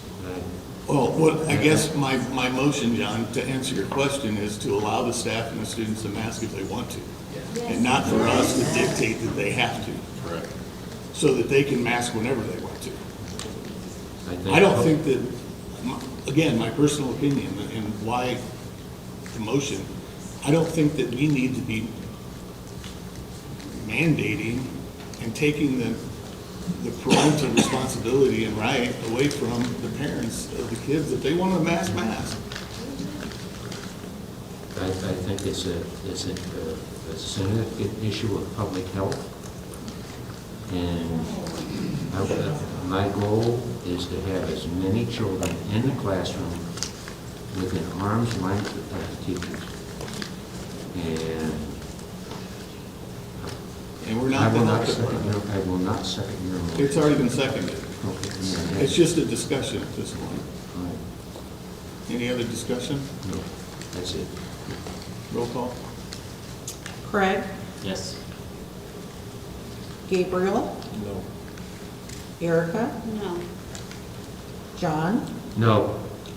Tom? Yes. Mike? Yes.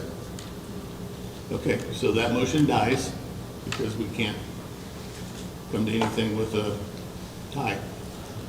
So, any other discussion regarding COVID?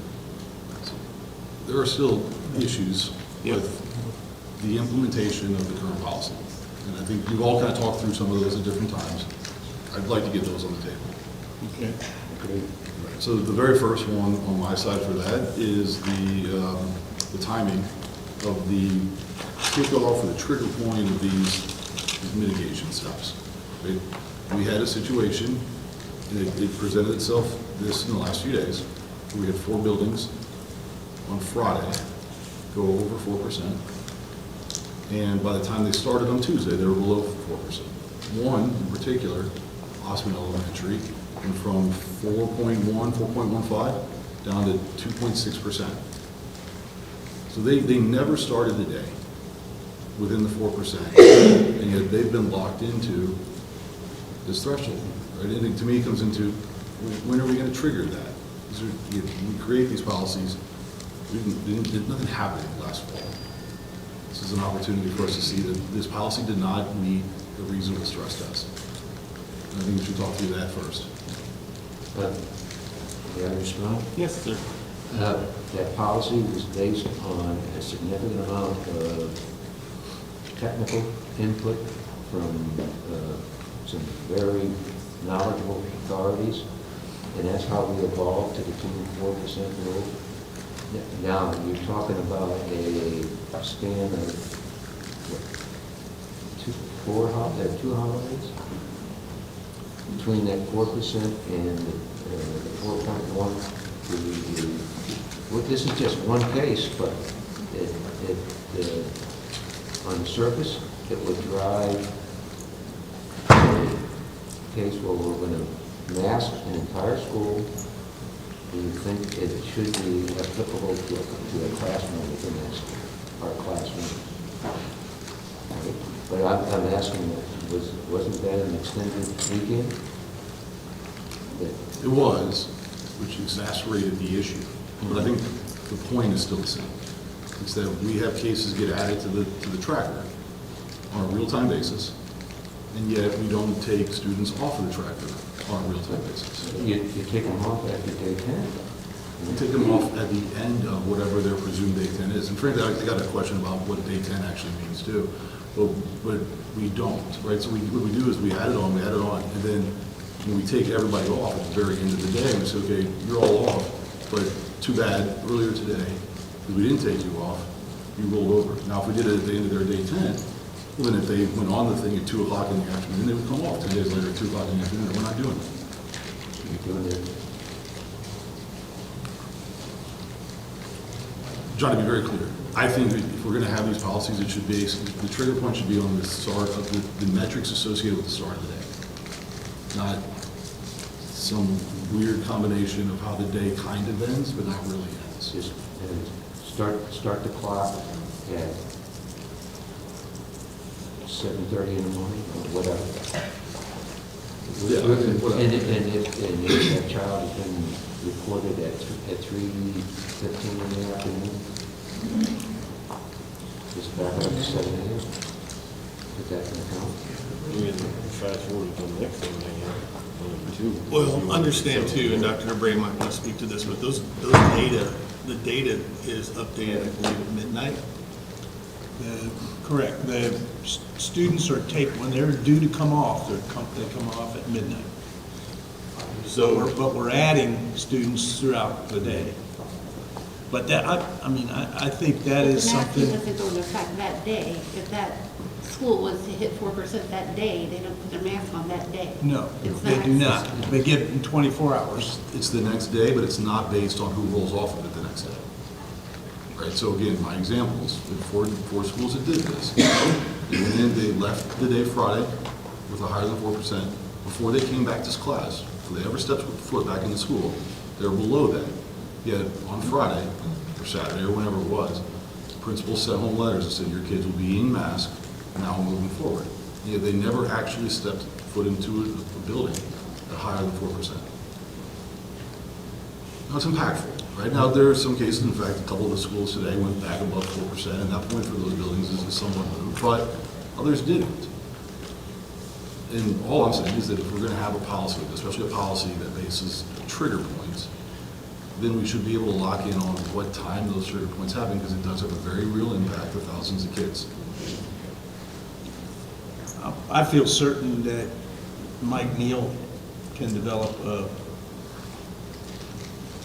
formula that addresses those concerns. And maintains our policy that was approved on 17 October. Oh, yeah. This is a dashboard. This has got nothing to do with thresholds or... Behind that is the 17 October, that was the policy we voted on. So, with the no thresholds. problem there. I mean, That's fine. But then let's talk a little bit about that though, because we also have this idea of, what we're seeing now is kind of loaded days, right? We have days where more kids get added to a specific day than actually presumably became positive that day. Today's a great example of that. Today, we added all students who presumably became COVID symptomatic. Friday after class, all day Saturday, all day Sunday, all day Monday, and all day today. So in 10 days, those kids will roll off. But in 10 days, kids that were on the dashboard for 10 days will roll off, on the dashboard for 11 days, 12 days, 13, and then even 14 and a half days. We don't have a 10-day rule. We don't have a 10-day dashboard now. We have a 14 and a half day dashboard. And we're pretending that it's a 10-day dashboard. A 10-day dashboard is dated when the school nurse has informed the administration that there is a child there that has symptoms.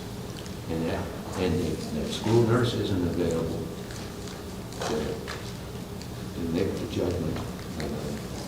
They got to react to what they see in their office on a Monday morning. It's not coming from their office on Monday afternoon, John. It's coming from a parent calling Monday and saying, my kid has COVID, the kid presumably has COVID. And they say, okay, well, we're going to put it on Monday. It doesn't matter then if the kid got a symptom on a Friday night, Saturday, or Sunday. It gets added to that one day. And again, if we're going to be transparent about our data, we're going to say this is a 10-day calendar. It should be a 10-day calendar. So I called a couple of nurses that I know in the district to talk to them about that. I called a couple of nurses in the district to discuss that in particular. And what they told me was that they either take one of two things. Either they take a positive COVID test date, or either the date of symptoms, whichever one started first.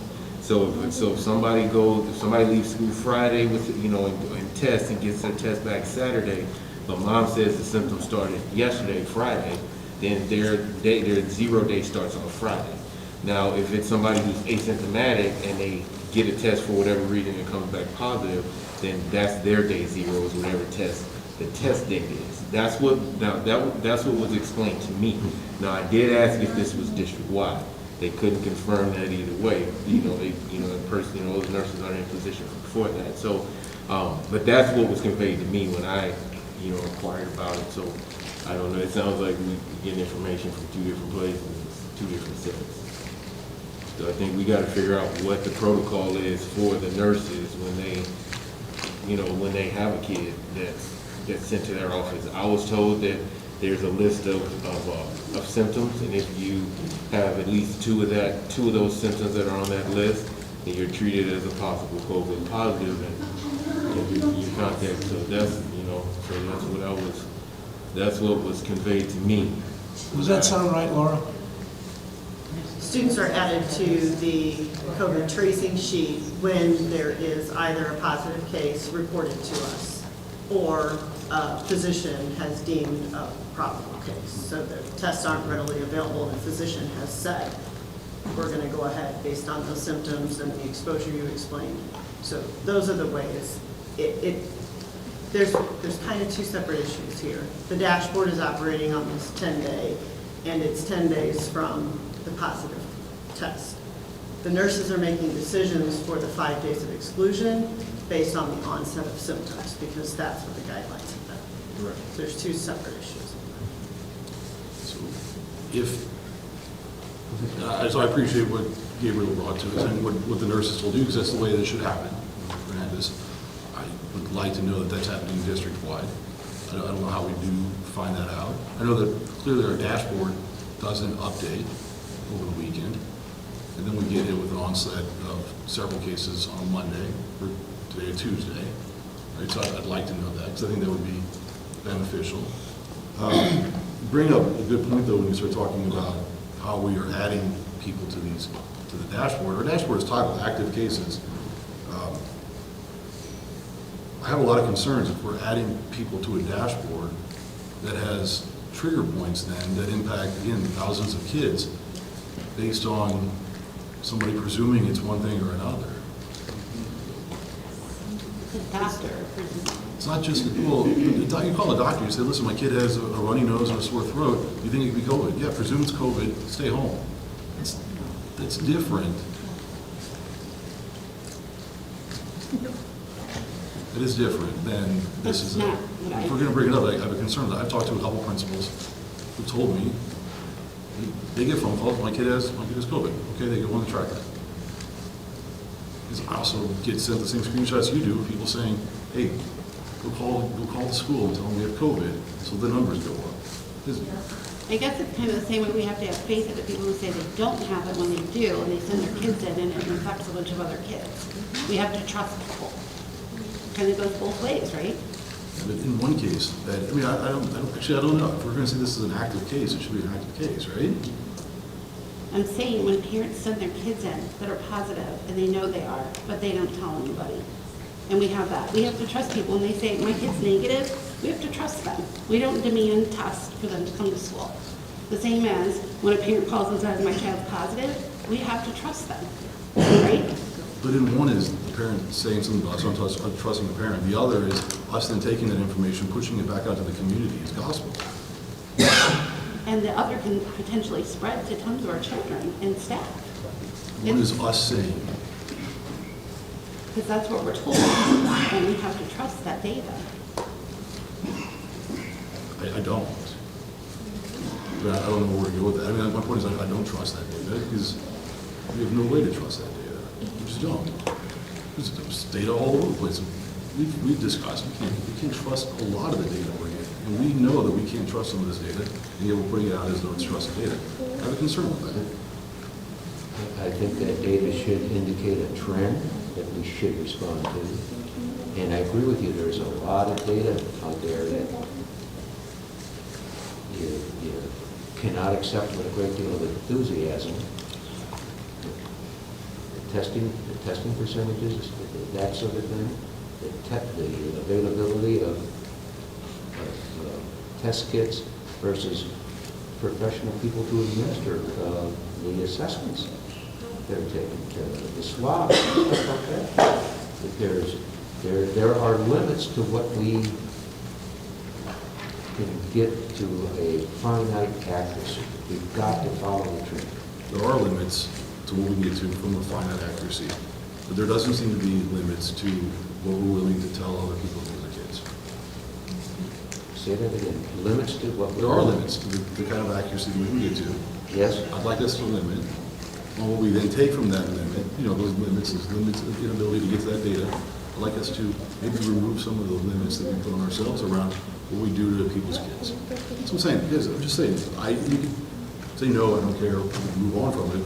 I think if we're going to say that this is our active, positive case dashboard, it should be active, positive cases. We're not even getting into the point that we have a lot of kids on our dashboard who are in school. Go back over it. Okay. I'm saying, what are we going to use as a trigger if it's a positive case?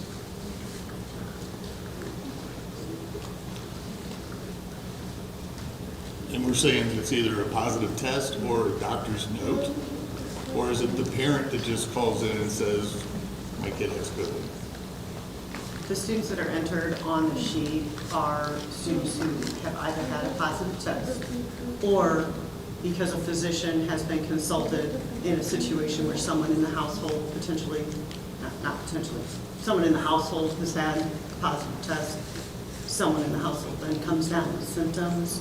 The physicians, because of a lack of availability of tests, will say it's a probable case.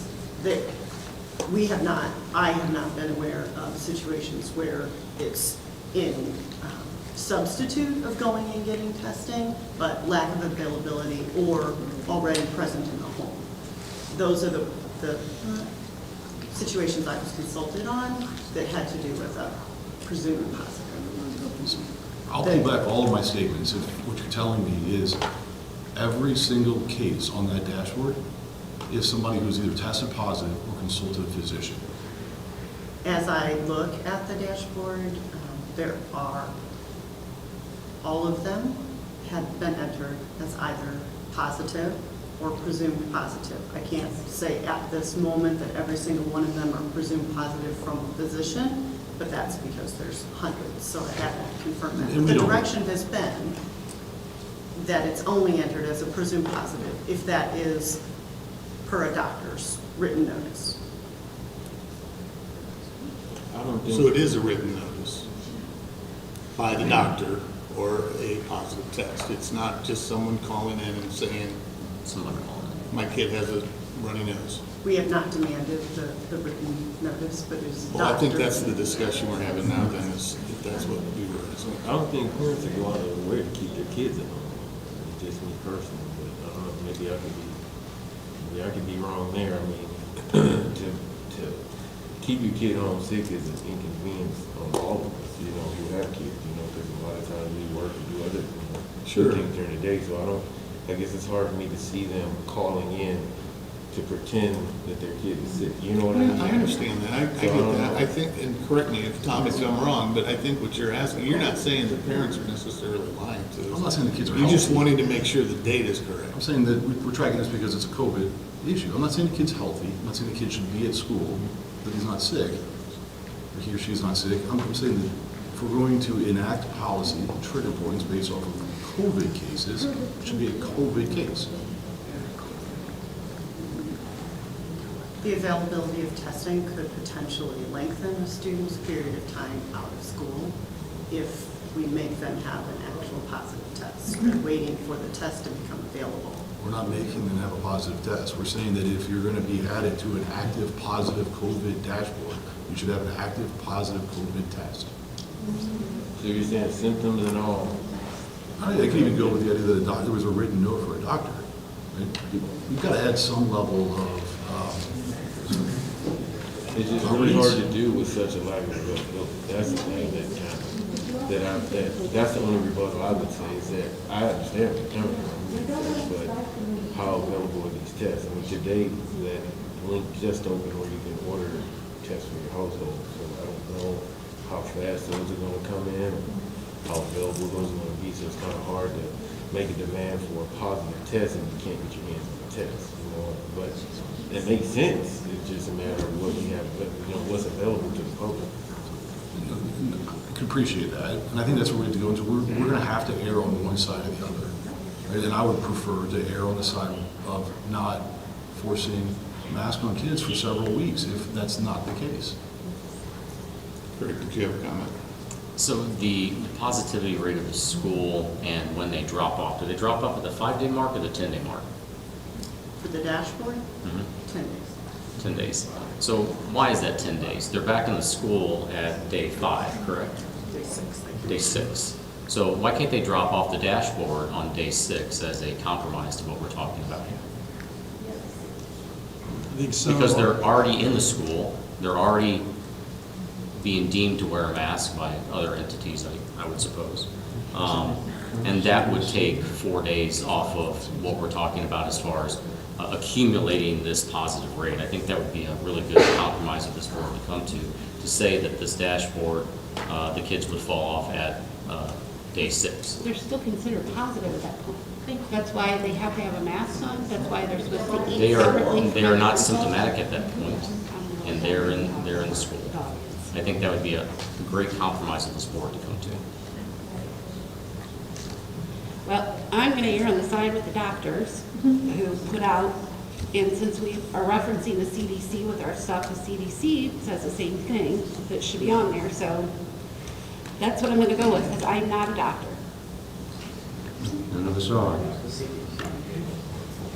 But the CDC guidelines are at day 6, you have a child back in the classroom, correct?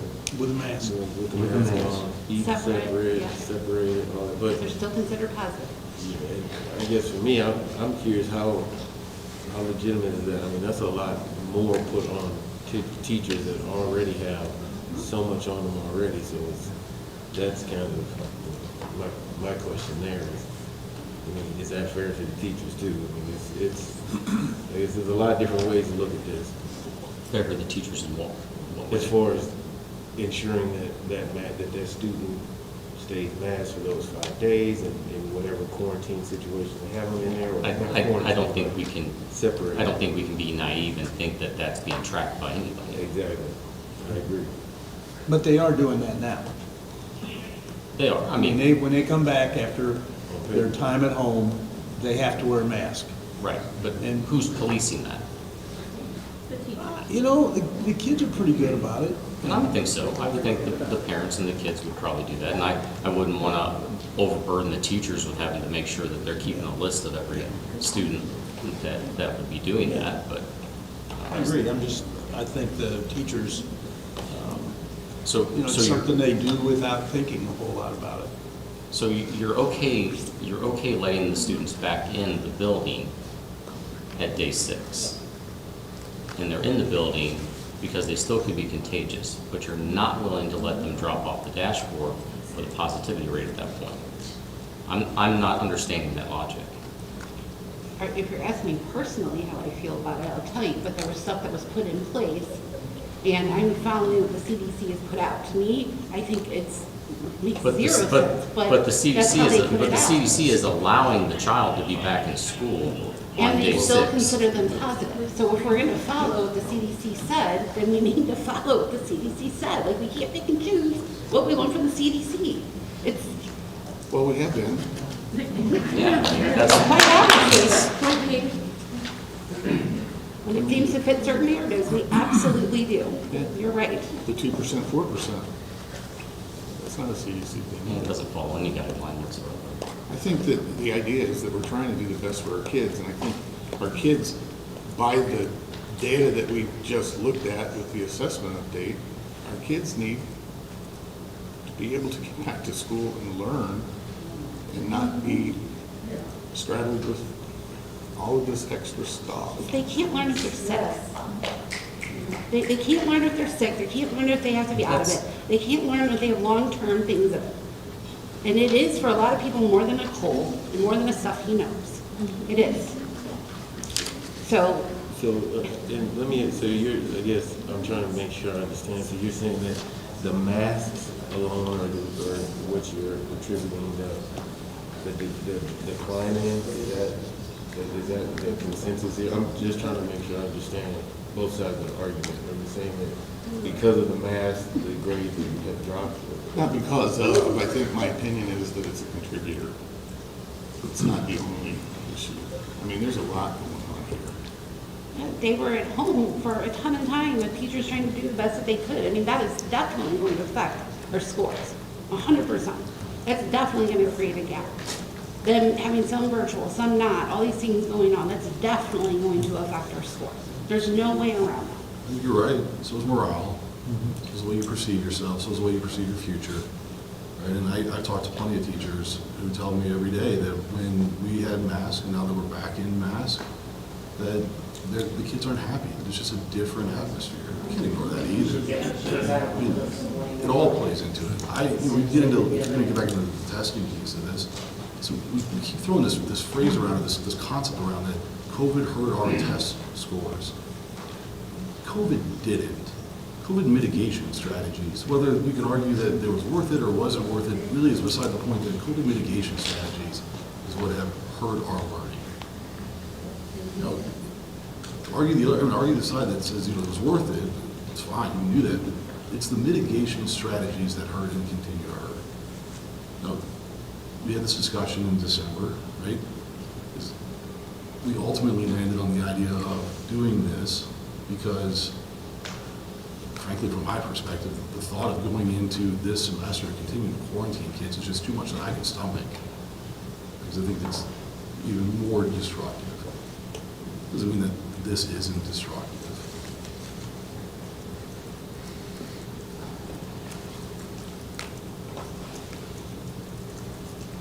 What other discussion? We need to land on something here. I think there's currently ideas that the trigger points need to be looked at as far as at what point during the day. If that's something that we want to do, we can take action on that or not. We talked about that, we talked about where we should stake for a positive test. And there seemed to be some potential movement there in some way. We talked about whether, Mr. Moore brought up an opportunity to potentially take that and put it aside in a negotiation or I guess a compromise on the dates, and we don't have to worry about the testing and the doctor's notes and those pieces, so we could potentially move there. Go ahead, sir. What about the option to test negative after the 5 days and return, what if you return every capacity? Right. Can't hear anybody talking. Yeah, hang on. Sorry. We can't hear either person. Mr. Gabriel, Mr. Helms is speaking. Hang on one second, and then we'll let you guys converse. Go ahead. So my question is, so I know it seems to be a big debate between the day 6 and day 10. I mean, that second set of 5 days, I think, is a point, an issue for people on both sides of the issue. So test, after 5 days you can test. If you test negative, you can come back and there's no separation, no taking away from the rest of the class or whatnot. I mean, as a possibility. That's not available. I understand that, but I think they'll become more and more readily available as time goes on. So I'm just saying putting that in As an option. As an option. That's good. If we're going to use testing, So, if we're going to use testing, I think we should use testing to go into the mitigation as opposed to coming out of it. If I had to choose a spot. I'm just referring to shortening the time that they're out. So I understand. what you're saying is you could shorten the time, you could come, at day 5 after your quarantine, you could test negative, and then they would also come off the dashboard at that point. At that point, I don't see a reason for them being on a dashboard if they're confirmed negative.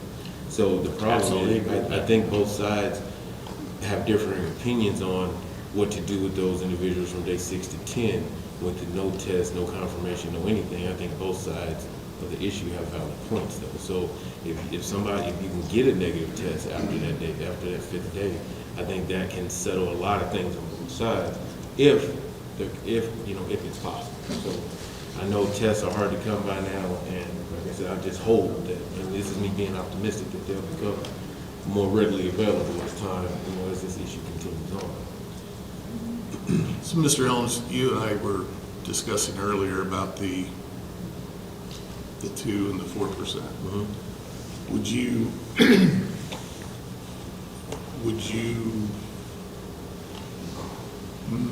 entertain the idea of doing just a single mitigation level at 5%? I wouldn't feel comfortable going higher than where we already are. I just don't, especially with everything increasing right now.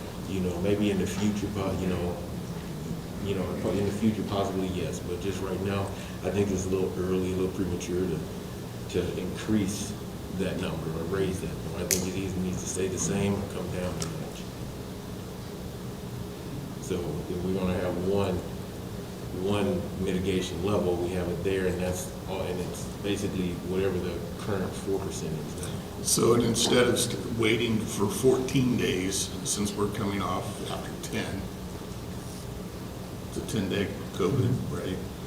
What if we went to 4%, get rid of the 2%, just mask it 4, and then if it's after it comes down below 4 for whatever period of time we decide, 5, 10 days, or whatever, as opposed to an extended period, and, because. So,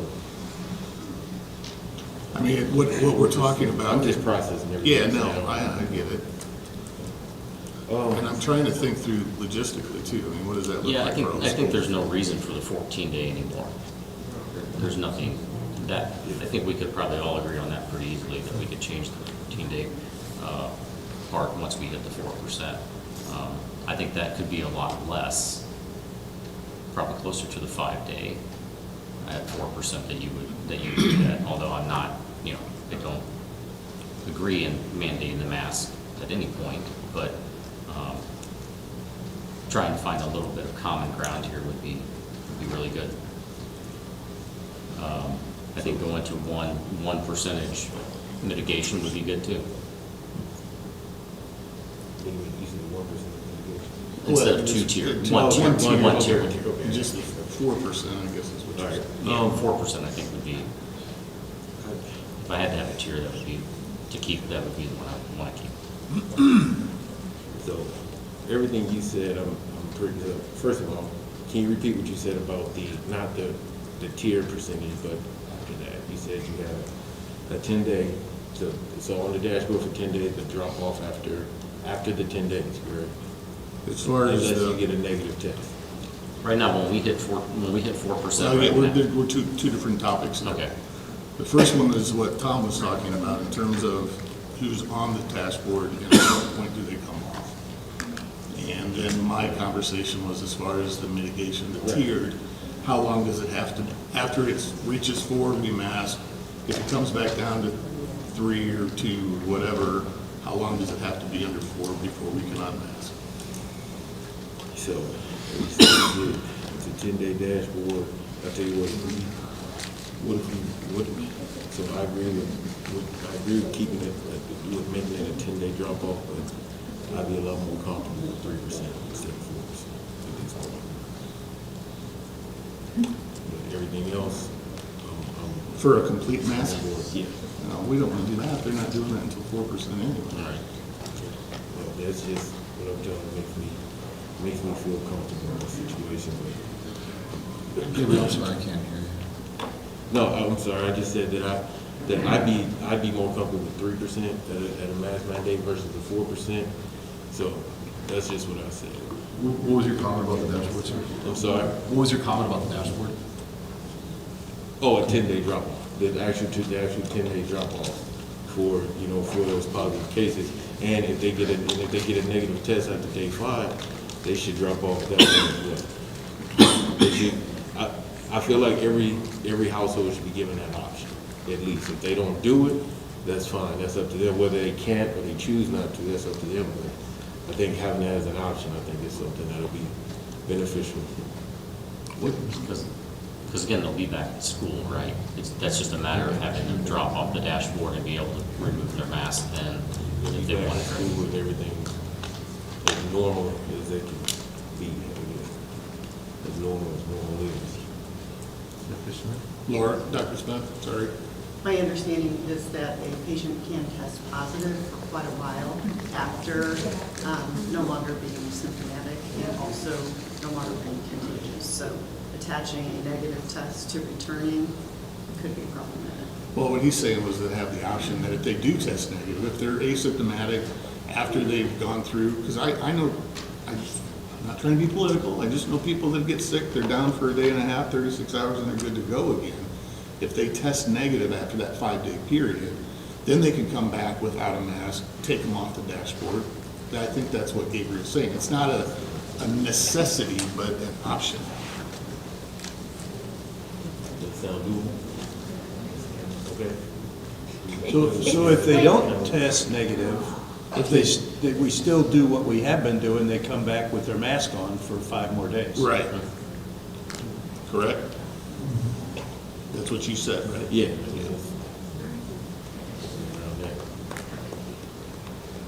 Any other questions, comments, discussion? That is the motion? No, there's no motion yet. There's no motion yet? No.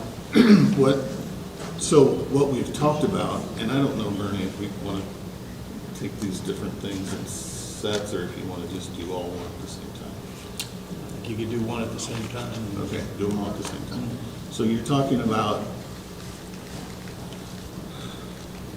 a midnight trigger point in terms of when numbers go on and come off the dashboard? What I'm really talking about here is being a little bit more reasonable with the net we're casting. Right now, every step of the way, we cast a net in favor of adding to COVID cases, COVID mitigation strategies, every single step, whether it's how we trigger our mitigations whether it's how we count, I don't even want to call them positive cases anymore, cases, something. How we talk about, loading days onto the count. Every single step adds to benefit the increase in COVID cases and in COVID-related mitigation strategies. I think our net is far too big. I can go through this policy. The policy we wrote in October 18th, and John's got it printed out here, says nothing about any of these things. Completely omitted, right? We didn't think to, that's fine.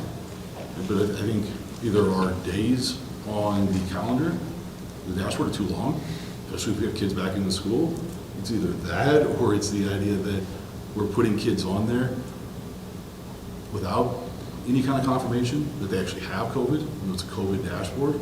I think we have to acknowledge that we need to come somewhere in the middle on one of those two things. And I can appreciate Mr. Holmes' approach to the testing, to take the mask off, but if we're going to test, as I said before, we should test to go on, not prove your innocence and come off. And I don't know what the major benefit would be, or the reason why most people would do the test if there's not a major benefit. They're not going to do the test so that they can come off the dashboard and change the statistics of their school building. That's not a reason you go out and test your kid. I do think something needs to be addressed there.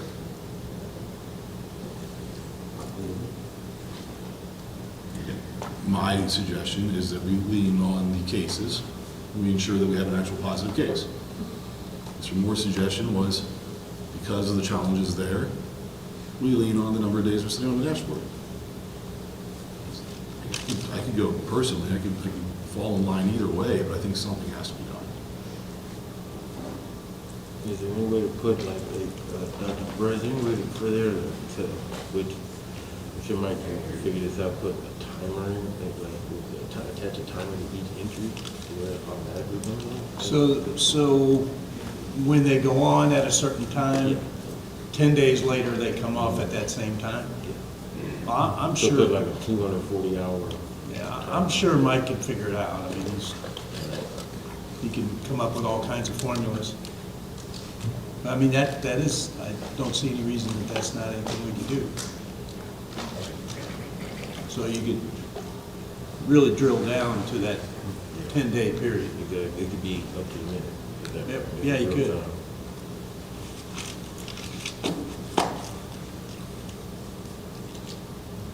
What's the motion? Clarification of any questions here. What do we have? We have multiple comments, multiple discussion items. Anybody want to make a motion? I'm happy to start that. Okay. I'd like to make a motion that we only include students on our positive COVID dashboard if they have a positive COVID test or a written note from their doctor stating that it's COVID.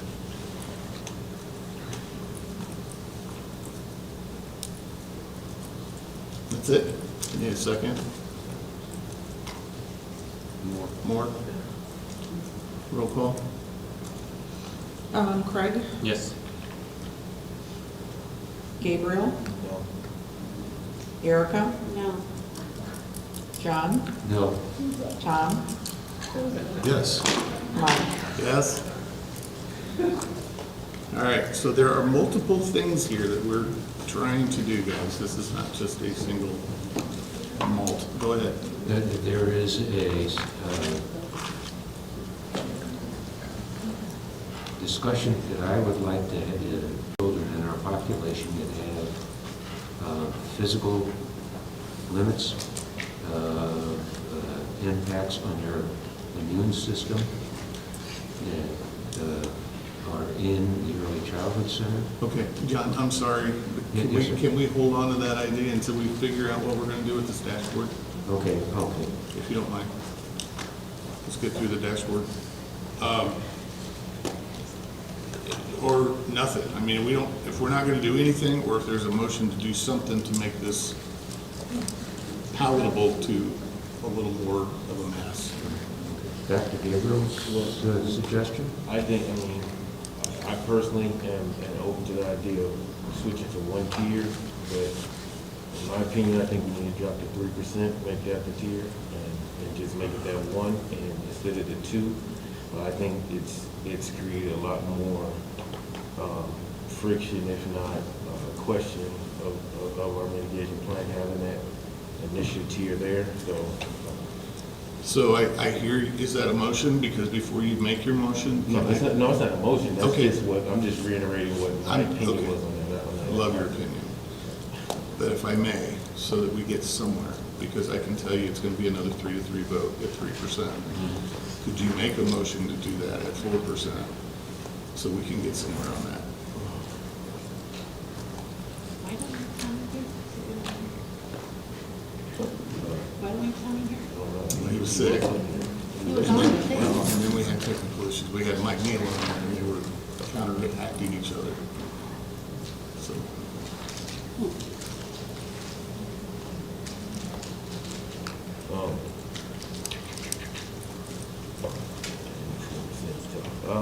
I know it seems like just a percentage, it's just that I have to keep in mind that people, this is something that's kind of split between me right down the middle, so, Well- it's not just one side, I'm trying to be I think, equitable to both yeah, sides. okay, I'm sorry to step on you. I think that, and you've seen my comment.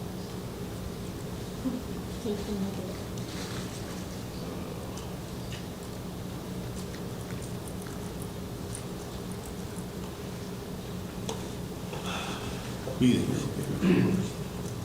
Anybody else have anything?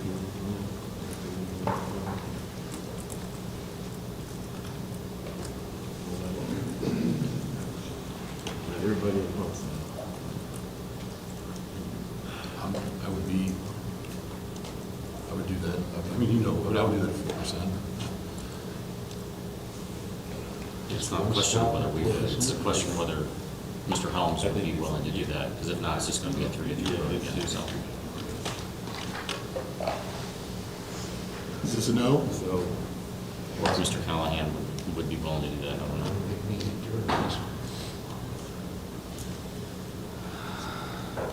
Is that a no? I'll make the motion of 4%. Well, I know, but I can tell you what the vote's gonna be unless, yeah,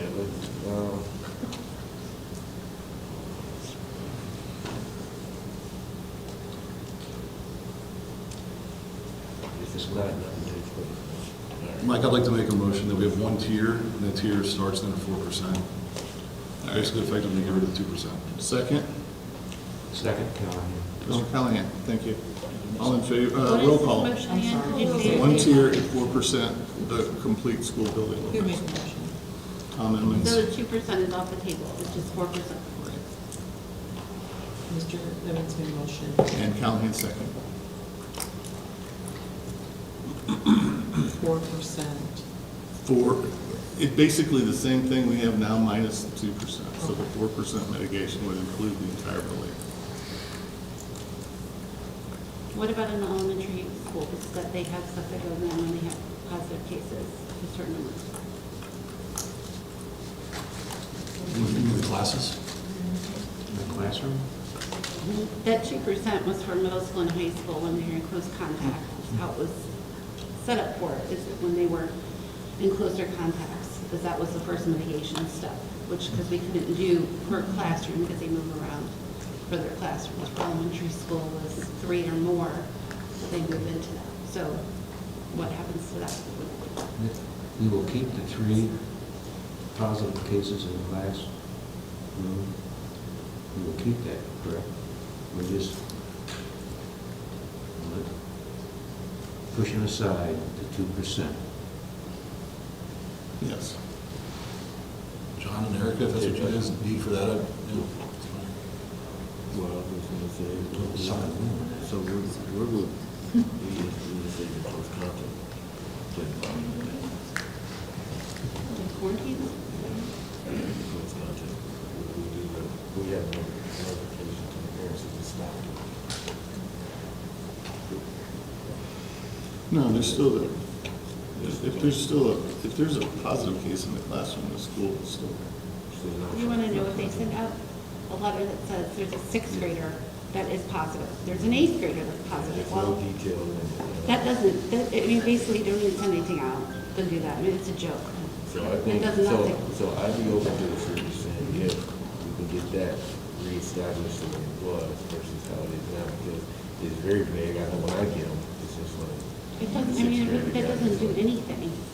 I think we can all get on board And not with that- that. I mean, I don't think there's anybody that would disagree with you on that. And not that I'm gonna run around and try to figure out who my kids are exposed to, but there are some parents who do need to know, for Like, if their. it wasn't even in your classroom, then, but it was We kids sitting can next to do you. more of that, but we got to do a little contact tracing to do that. We were told we weren't going to do contact tracing.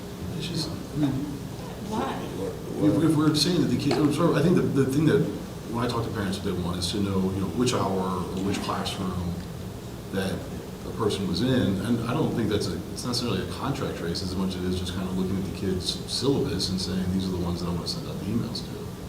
I'm not stating that it's going to be easier. Like, it could be using some words correctly. I'm not going to say it's going to be easier than just saying, hey, there was a kid at school, but I think it's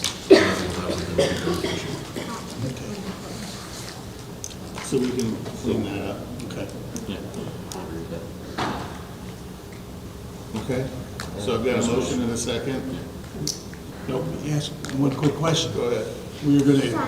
We're gonna keep the three students in an elementary classroom, which causes masking in that classroom.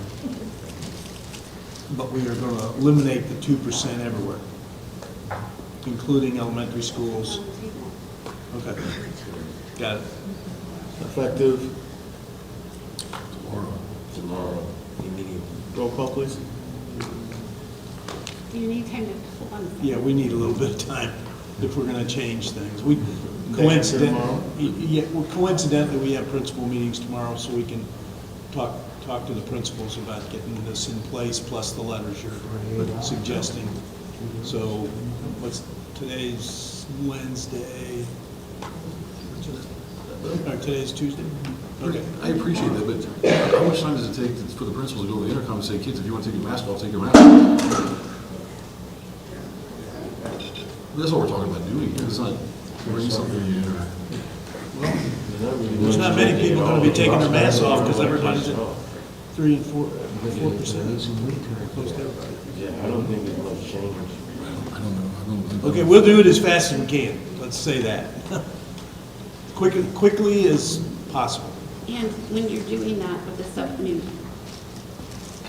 in talking with them, with the nurses, with all the stuff, that they need to have confirmation that they're doing things, not just, you're saying that that's how, you're understanding that's how it is, but we can confirm that with the nurses and do that. And if there's something we need to put in place, I would appreciate if we can walk through if there's stuff that we need to be aware of to do that, instead of just making a blanket statement and not talking to the people who do it. So if there's something we need to do, I'm all for doing that, so we don't have things either way that are not true. But I think we need to involve our nurses and people who are really in this every day, instead of us just saying, okay, well, we're making this motion to do it. Yeah, we agree. I mean, I think we got a lot of people here to try to be consistent throughout a big school district. So if you could please talk to them when you're doing this, and if there's something we need to do to make a motion, we can do that and get that done. But when you're talking to them, then, I think we all agree that we don't want fake things put in, and we want things to be logistically correct. And Okay. Roll call. Do you understand this, Laura? So we're going to require written documentation of a presumed positive by a physician? that they're making sure, if you could talk to the nurses, and talk to how they're doing it, and make sure, like, they're the ones dealing with all this. If they're saying, these are issues we're running into, or this will work better this way, that's what needs to happen. But what we don't want happening, obviously, is people calling in and going, I'm positive, and they don't have anything, or people, so if you could please ensure that they're doing things the correct manner and following it across the board. Yeah, that they're all doing the same thing. And prior to this evening, I would have said I believe that to be the case. Our nurse coordinator is in constant contact with the nurses and is verifying and sending out direction immediately following the decisions. We're clarifying that for the nurses. So I absolutely will stay in contact with them and continue to support them. I know. Okay, Tammy. The previous motion was to, only the numbers go on the dashboard was a positive test or a written note from a doctor, and that was 3 through, so that was That did failed. not, that did not. So what's on the motion right now is just to keep all the mitigation the same, but to remove the 2%. And I was just asking that when you're setting this stuff up, if you could please, and you please, make sure that things are being done in the right manner. That you think that they're being done that way. I think we've all made it clear that that's how we want it to be done. It should be done that way. But if there's other things that they need in the process, or that they're saying this isn't going to work that way, or you may think it works that way, but it doesn't work that way, then let's work through that instead of us making decisions when they're the ones that make it. So that's my point. Do you want to make that part of that motion or not? I don't think we need to make an emotion. I think it's, We can I follow. think you guys are very capable of We doing can follow this. through on that. Roll, sorry. Craig, Yes. Gabriel, Yes. Erica, Yes. John, Yes.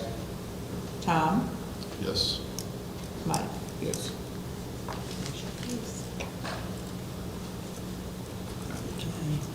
So, yes. One other question, did we address the 4% triggers a 14-day period, correct? We have not addressed that. I would like to, the motion that we address that, and we drop that from the 14-day to a 10-day period. On the dashboard. On the dashboard. Right. It's already on. Well, the dashboard's already 10 days, but I'm talking about the 4% triggers they have to wear masks for 14 days, correct? Oh, no. No, it's 10, or 5. When they come back, it's 5 more days. Current? Oh, no, I'm sorry, you're talking about the Hits school 4%, building. correct? I got you. That triggers a 14-day period at which they have to be in mask, right? Yes. You're saying 10 days after. So it doesn't make sense for that to be 14 days. Okay. So at the bare minimum, that needs to go back to 10 days. So the motion is, restate it. That at the 4% threshold, that the days in which they stay masked goes from 14 to 10. After it drops below the 4%. Correct, right, because they stay in the mask. As long as it's over. Over 4, but then when it falls below, we need to shorten those days up. Second? Callahan? Roll call? I just want to reconfirm it. So the motion on the floor is that the trigger point at 4% would trigger a mask mandate for that building for 10 consecutive days until it falls below 4% for 10 consecutive days. Is that what you said? Yeah, correct. That's what he said. Okay. Roll call, Tammy, whenever. Okay, Craig, Yes. Gabriel, Yes. Erica, Yes. John, Yes. Tom, Yes. Mike. Yes. Motion carries. Okay. Anything else? Mr. Callahan? Thank you. You can call me John. Mr. John? I have a concern that deals with a segment of our student population that have compromised immunities and other kinds of ailments that need to be, I think, need to be addressed. We need to encourage the certified teachers, paras, support staff that are dealing with these children. I don't want to use the word mandate, because once we hit a building with 4%, we're going to get sued anyway. But I strongly encourage that group of people to be masked when they're working with these children that are at risk. So encouraged. And is there something, if it spreads between the staff at a certain level, because they're not in that? Right, so like the early childhood center, their numbers with the spread in the staff is high. So at what point is that a trigger? Because I'm more concerned about that. I mean, from what I've seen, those people working with them in the other schools, they put masks on and they're very cautious of that. But And not to say that there aren't people that are doing it, but when you hit that high of a number and you're around kiddos that are compromised, something, they need to do something. You can't just let it. When I talked to Sharon Ellabrook the other day about this very topic, she told Laura that she thought about 95% of her staff was wearing masks, and we said, strongly encourage the rest to wear a mask around these kids, which she said she would do. So, and if you go over there, you're gonna see most people wearing masks, but we can strongly encourage those that haven't been, but it'd be a very small number. And that's my, and there's, I haven't been in there, but the other schools that I've been in, everybody's been mask on with the kiddos, so. I did hear one story though of I think it was a para who couldn't afford N95s and things like that, wanted it, couldn't get it. Have we heard any reports of that? Is there anything that we can do for people that want something like that, don't have access to it? Is that even an issue that you've heard about? I have not heard that. That may very well be, but I have not heard that. Laura, you have a? I believe we have ample supplies. Are you talking about a staff member? I believe so. This stories come and go, right? I just want to kind of call out if we have staff who have a need for that or have a desire for that, are they able to get that through us? Do we have the N95s? We do? No. Like I have a Wayne couple. has, or the surgical masks. I have a couple in my office. We would certainly If they're available to be acquire. ordered, we would work through an employee situation if student has. We can work on acquiring those and making sure that they're available if we can. If they're available, we can certainly work on them. Is there anything else that we're forgetting or that we need to move on? I think we're ready to move on.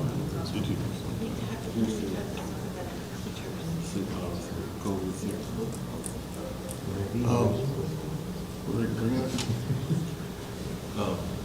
So I'd like to discuss among the board here, if you don't mind, the teacher's COVID sick policy, reinstating that. I guess I'd like to discuss the terms. We're all comfortable with reinstating that act, new exposure numbers and limits, and all that stuff. So, anybody have any? Did you want to discuss some of the terms of that? No, reinstating. Yeah. And just go over some of the terms, just make sure we're all on the same page when we do, whenever the motion is made and so that we can all be on the same page. Henry, why don't you talk a little bit about those COVID policies? Ours expired December 31st. Right. But Henry has got a pretty good handle on what is out there, other people are doing. Yeah, it's first off, it's a little fluid from district to district, kind of a changing dynamic, as you can imagine. But the last survey of surrounding districts kind of gives you those results as far as what districts are doing in our county. The latest information that has come to me is that Francis Howell does not have any type of COVID leave, and they really have not. There was a federal law that was in effect through December of the prior year that expired. They did not continue that. For Zumwalt, we of course did. My understanding is Winsville is going to propose some type of a 5-day COVID leave for employees who are COVID positive. St. Charles School District, to my understanding, has 5 days per semester for employees. And that's kind of a little bit of a snapshot of some of our area districts. And some have a little more, some have a little less. So I guess it comes down to whether or not the motion is made for 5 days versus 10 days. Well, I think it also comes down to what's it going to cost us. And I hate to put dollars in front of this question because, of course, I would want to make sure that all of our employees are well taken care of. But when we say we're going to initiate COVID leave, I don't know that, can we do that tonight without having Jeff look at the budget, look at the numbers? How many people do we have out? What's it gonna cost?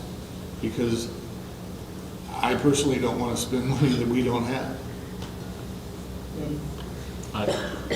Just in the private sector, most of that has went away to where you're having to use PTO if it occurs and you have a positive test. It's not a great scenario, but companies were also being, burdened with that as well. And I do think it's something that we would need to look at the cost. And again, I hate to do that as well, but we're not in a great position right now anyway. So. The other thing with that would be, would stuff be retroactive, because you have teachers that have already used stuff, so if you put something in, how would that work?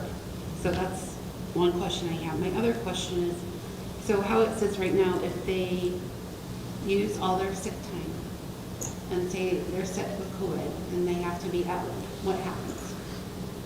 Now? Yeah. They're docked. I believe, and Henry, correct me if I'm wrong, that they could borrow from the sick leave bank Yes. on that if they're out of sick leave. So there is another avenue that they would be able to borrow from. What's that sick leave bank contingent, or is that their own sick leave they built up? It's a pool from Yeah, it's a pool from all employees. similar category employees. And how much PTO do we give? Are we talking 3 days, 5 it days, varies, 50 days? 9 days of sick for teachers, 5 days of person. So 2 weeks, 14 days. Which can be accumulated, from year to year as well. That's 14 days per year. Yes. Then it carries over every year? You carry both of Yes, them over. unused personal goes into sick, and sick can be accumulated without money. Have we had anybody who's went out of theirs since we've Yes. been in this, that had been docked? Do you have kind of a number on that? I don't, no. Is it a bigger percentage, small percentage, like where would you put it at?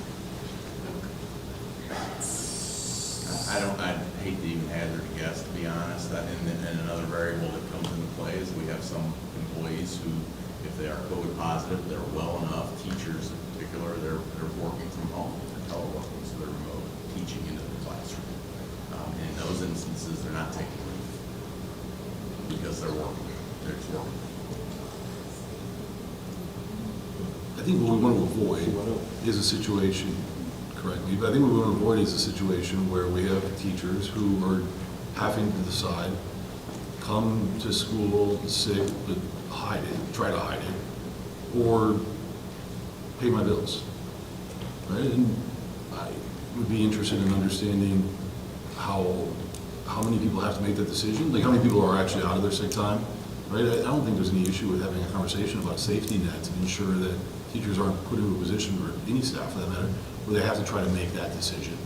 But I would like to understand, is that a true need?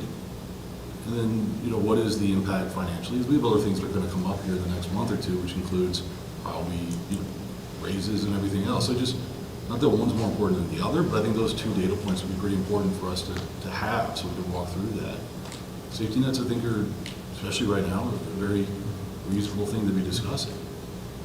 Can we table this idea and instruct Henry and Jeff to bring some information back to us?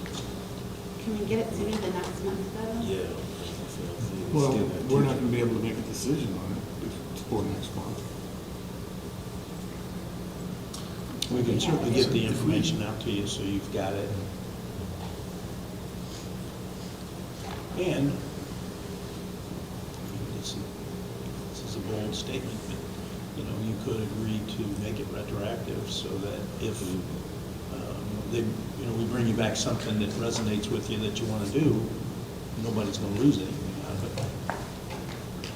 With the intent of it being retroactive. So, I do have a question. So, he made mention of teachers being well enough to teach virtually. So, what if what if we can't come to agreement on entire 10 days, or see eye to eye on granting entire 10 days for COVID sick leave, COVID sick leave? What if we do a 5 days and then then make it to where they have to report to online teaching the second 5 days, instead of them having to worry about coming to school sick, or if they're still positive? But the 10 days shouldn't even really be on the table, correct? It should only be a 5 day, because that's, you're quarantined for 5 days, but then you're allowed to go back to work with a mask and everything else after your day 5. So I think the 10 day is not even really on the table. I think we're only really talking about, if we're gonna bring up the discussion and we're gonna talk about it and we're gonna approve it, we're looking at a 5 day period. Okay, and we not only have to worry about the teachers, we also gotta worry about their kids, because what if their kids have COVID? Then, I mean, then at that point, do they use all their personal sick time, because they have to be at home with their kids, with COVID, you know? So I think I think the 10-day is still on the table because of that, because you don't know, you know, like I said, you still have teachers with kids as well. And some are in the district, you know, and some aren't, but those are all different factors that I think play a part in that whole COVID, sick policy. A lot of these COVID leave policies that Henry was referring to, the leave is only for the staff member. It's not to extend to their children. So, but those things are that can be considered. We can bring you back some numbers and let you take a look at it and see what your appetite is for something. Okay. Anything else? Can we move past COVID? Yes. For real? Yeah. All right. Item B, new business. Well, that's actually item C now. Resolution for board member election. Okay, we have election of our school board members, 2 members to be elected for 3-year terms, and that is scheduled for April 5th at general election, April 5th, 2022. We have our 9 candidates, and I need to read to you quickly the resolution for the election of 2 3-year term directors of the Fort Zumwalt School District. So whereas the Board of Education of the Fort Zumwalt School District has determined that there will be 2 3-year vacancies on the board in the April 2022 to be filled at the April 5th, 2022 election. Whereas the district wishes to notify the election authority of St. Charles County, Missouri of the individuals who have filed a declaration of candidacy with the district seeking to fill said vacancies at said election. Now therefore be it resolved by the Board of Education of the Fort Zumwalt School District as follows. Number 1, that the election on Tuesday, April 5th, 2022, there will be submitted to the voters of the district the election of 2 3-year term directors of the Fort Zumwalt School District. 2, that notice of said proposition be given to the voters of the district by the election authority of St. Charles County, Missouri, as required by law. And 3, that a proposition in substantially the following form be included on the ballot and submitted to the voters of the Fort Zumwalt R2 School District at said election.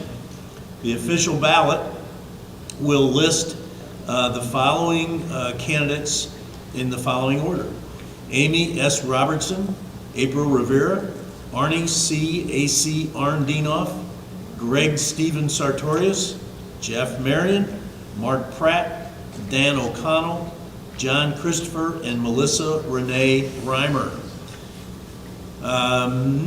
Number 4, that the election authority shall certify the returns of the election herein provided for to the secretary of the board, and who shall record the same and report the results to the board.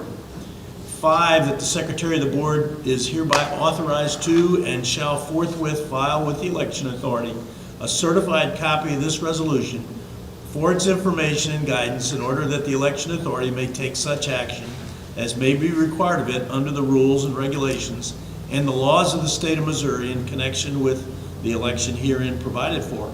6, this resolution shall take effect to be in full force immediately after its adoption by the Board of Education of the Fort Zumwalt R2 School District. Adopted by the Board of Education of the Fort Zumwalt R2 School District, St. Charles County, Missouri, this 18th day of January, 2022. We'd recommend that resolution to you. Any questions? If not, I need a motion to approve the resolution for the board member election. Mr. Callahan, second Mr. Emmons, all in favor, say aye. Aye. Next item. Next item is a resolution calling for a bond election in the Fort Zumwalt School District of St. Charles County, Missouri. Be it resolved by the Board of Education of Fort Zumwalt School District of St. Charles County, Missouri as follows. Section 1, the Board of Education of Fort Zumwalt School District of St. Charles County, Missouri finds it necessary and hereby declares its intent to borrow $125 million for the purposes of acquiring, constructing, renovating, furnishing, and equipping schoolhouse sites, buildings, grounds, and related facilities for school purposes, and to evidence such borrowing by the issuance of general obligation bonds of the district in the aggregate principal amount of $125 million. Section 2, an election is hereby ordered to be held in the district on Tuesday, April 5th, 2022, on the following proposition. This is called Proposition 4 because it's the fourth bond issue in our 10-year plan. Shall the Board of Education of Fort Zumwalt School District of St. Charles County, Missouri borrow money in the amount of $125 million for the purposes of acquiring, constructing, renovating, furnishing, and equipping schoolhouse sites, buildings, grounds, and related facilities for school purposes, and issue general obligation bonds for the payment thereof. If this proposition is approved, the adjusted debt service levy of the school district is estimated to remain unchanged at the current rate of 69 cents per $100 assessed valuation of real and personal property.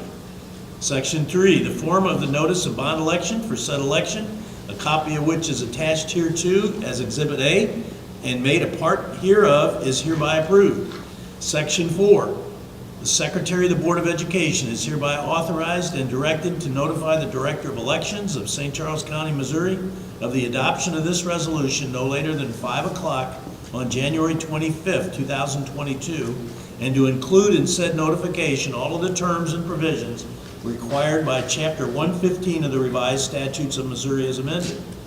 Section 5, the district expects to incur capital expenditures on or after the date of adoption of this resolution in connection with the project and intends to reimburse itself for such expenditures with the proceeds of the bonds. The maximum principal amount of bonds expected to be issued for the project is $125 million. Section 6, this resolution shall be in full force and effect from and after its passage. Passed by the Board of Education of Fort Zumwalt School District, St. Charles County, Missouri, this January 18th, 2022. That's a recommendation. Need a motion to approve the recommendation for the resolution of the general obligation bond issue. Mr. Callahan, second. Mr. Moore, all in favor say aye. Aye. Any opposed? Motion carries. Thank you. Last item is, go ahead, that's all right, I get it. Throwing stuff around. Last item is to reschedule the February 21st, 2022 regular board meeting to the next night, February 22nd, due to President's Day holiday, when school will not be in session. I'd like to recommend that you make that change. Need a motion to approve the recommendation for the rescheduling of the next board meeting. Moore. Powers, second. Moore, all in favor say aye. Aye. Motion carries. Thank you very much. Comments from the board? Mr. Moore. First of all, I'd like to thank the gentleman that came up and spoke the scriptures over us, the prayer and the blessing that he spoke. It's a really good reminder. First of all, to step back every once in a while. To not be afraid to pray for healing of our nation, to pray for wisdom, to eliminate hatred that we may have, to be a good human to one another, to speak peace and health and strength and understanding and respect. Thank you. Thank you, sir. Mr. Ernst. You gonna follow that? Follow that. Thanks, Greg. Well, thank everybody for coming. Thank everybody for being, I want to thank everybody for remaining civil and, through this, hot topic, time we're living through. And, I think everybody ultimately wants it all to be over. It's just, I think people have different ways of how they think that picture should look as far as that journey goes. But, ultimately, I think everybody handled themselves accordingly tonight, and I think that's really important. And maybe that's a sign that as a community, we're all coming back together and kind of some of the animosity is dying down, a little bit more rationale is surfacing. So, thank you all for coming, and look forward to next month. Thank you, sir. Mr. Callahan? A couple of comments, if I may. Liam is a treasure. And he can grab your attention and your heart just by walking into the room. I do have a couple of comments related to those who may be in opposition to my general situation and my tendencies to support masking. I went back and did some research on some old research that I did back in the 90s. And I have 4 books that I would recommend.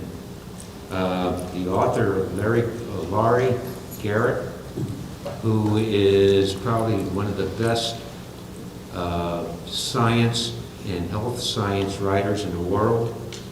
She wrote a book, which I read in 1994, called The Coming Plague. Her second book was Betrayal of Trust, which was published in 2001. And another book I would recommend is by Dr. Frank Ryan, Virus X, which he published in 1997 or 98. There are a lot of risk issues and ramifications to virus infections that are discussed, especially in Laurie Garrett's work. I highly recommend it. And you better spend some time with it, because each book is about 560 pages. Thank you, John. Mr. Emmons? I definitely want to second, John, your comments about Liam. Every interaction I've had with Liam, I've walked away as a better person. So, I appreciate that. I also want to thank I believe at least 4 board candidates that I see here. There could be more, but I know at least 4 of them, and I appreciate everybody stepping up to do this job. I wish all of you the best of luck. Look forward to celebrating one of you sitting in this seat in a couple months. So, that's it. Thank you. Ms. Mars? I'm honestly talked out, not gonna lie. I'm spent. You done? I don't have anything else to say, sorry. Okay. Well, thank you to my fellow board members for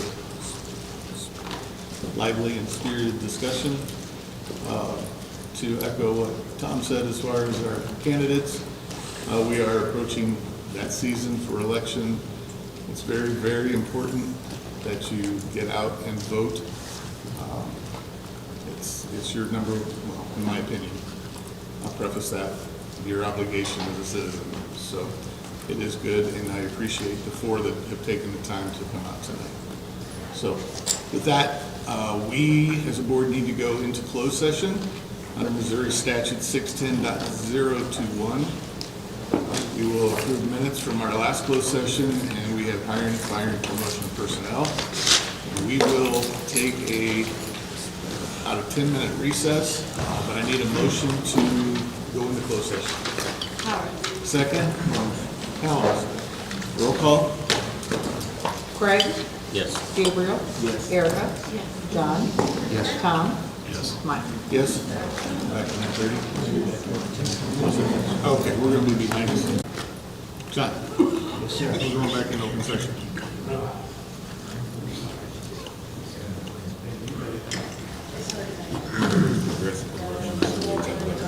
Well, we were going back in open session. Are we good? All right, we are back in open session. Any other business before the board before we adjourn for the evening? There is none. I need a motion to adjourn. Powers, second. Helms, all in favor say aye. Aye. Good night.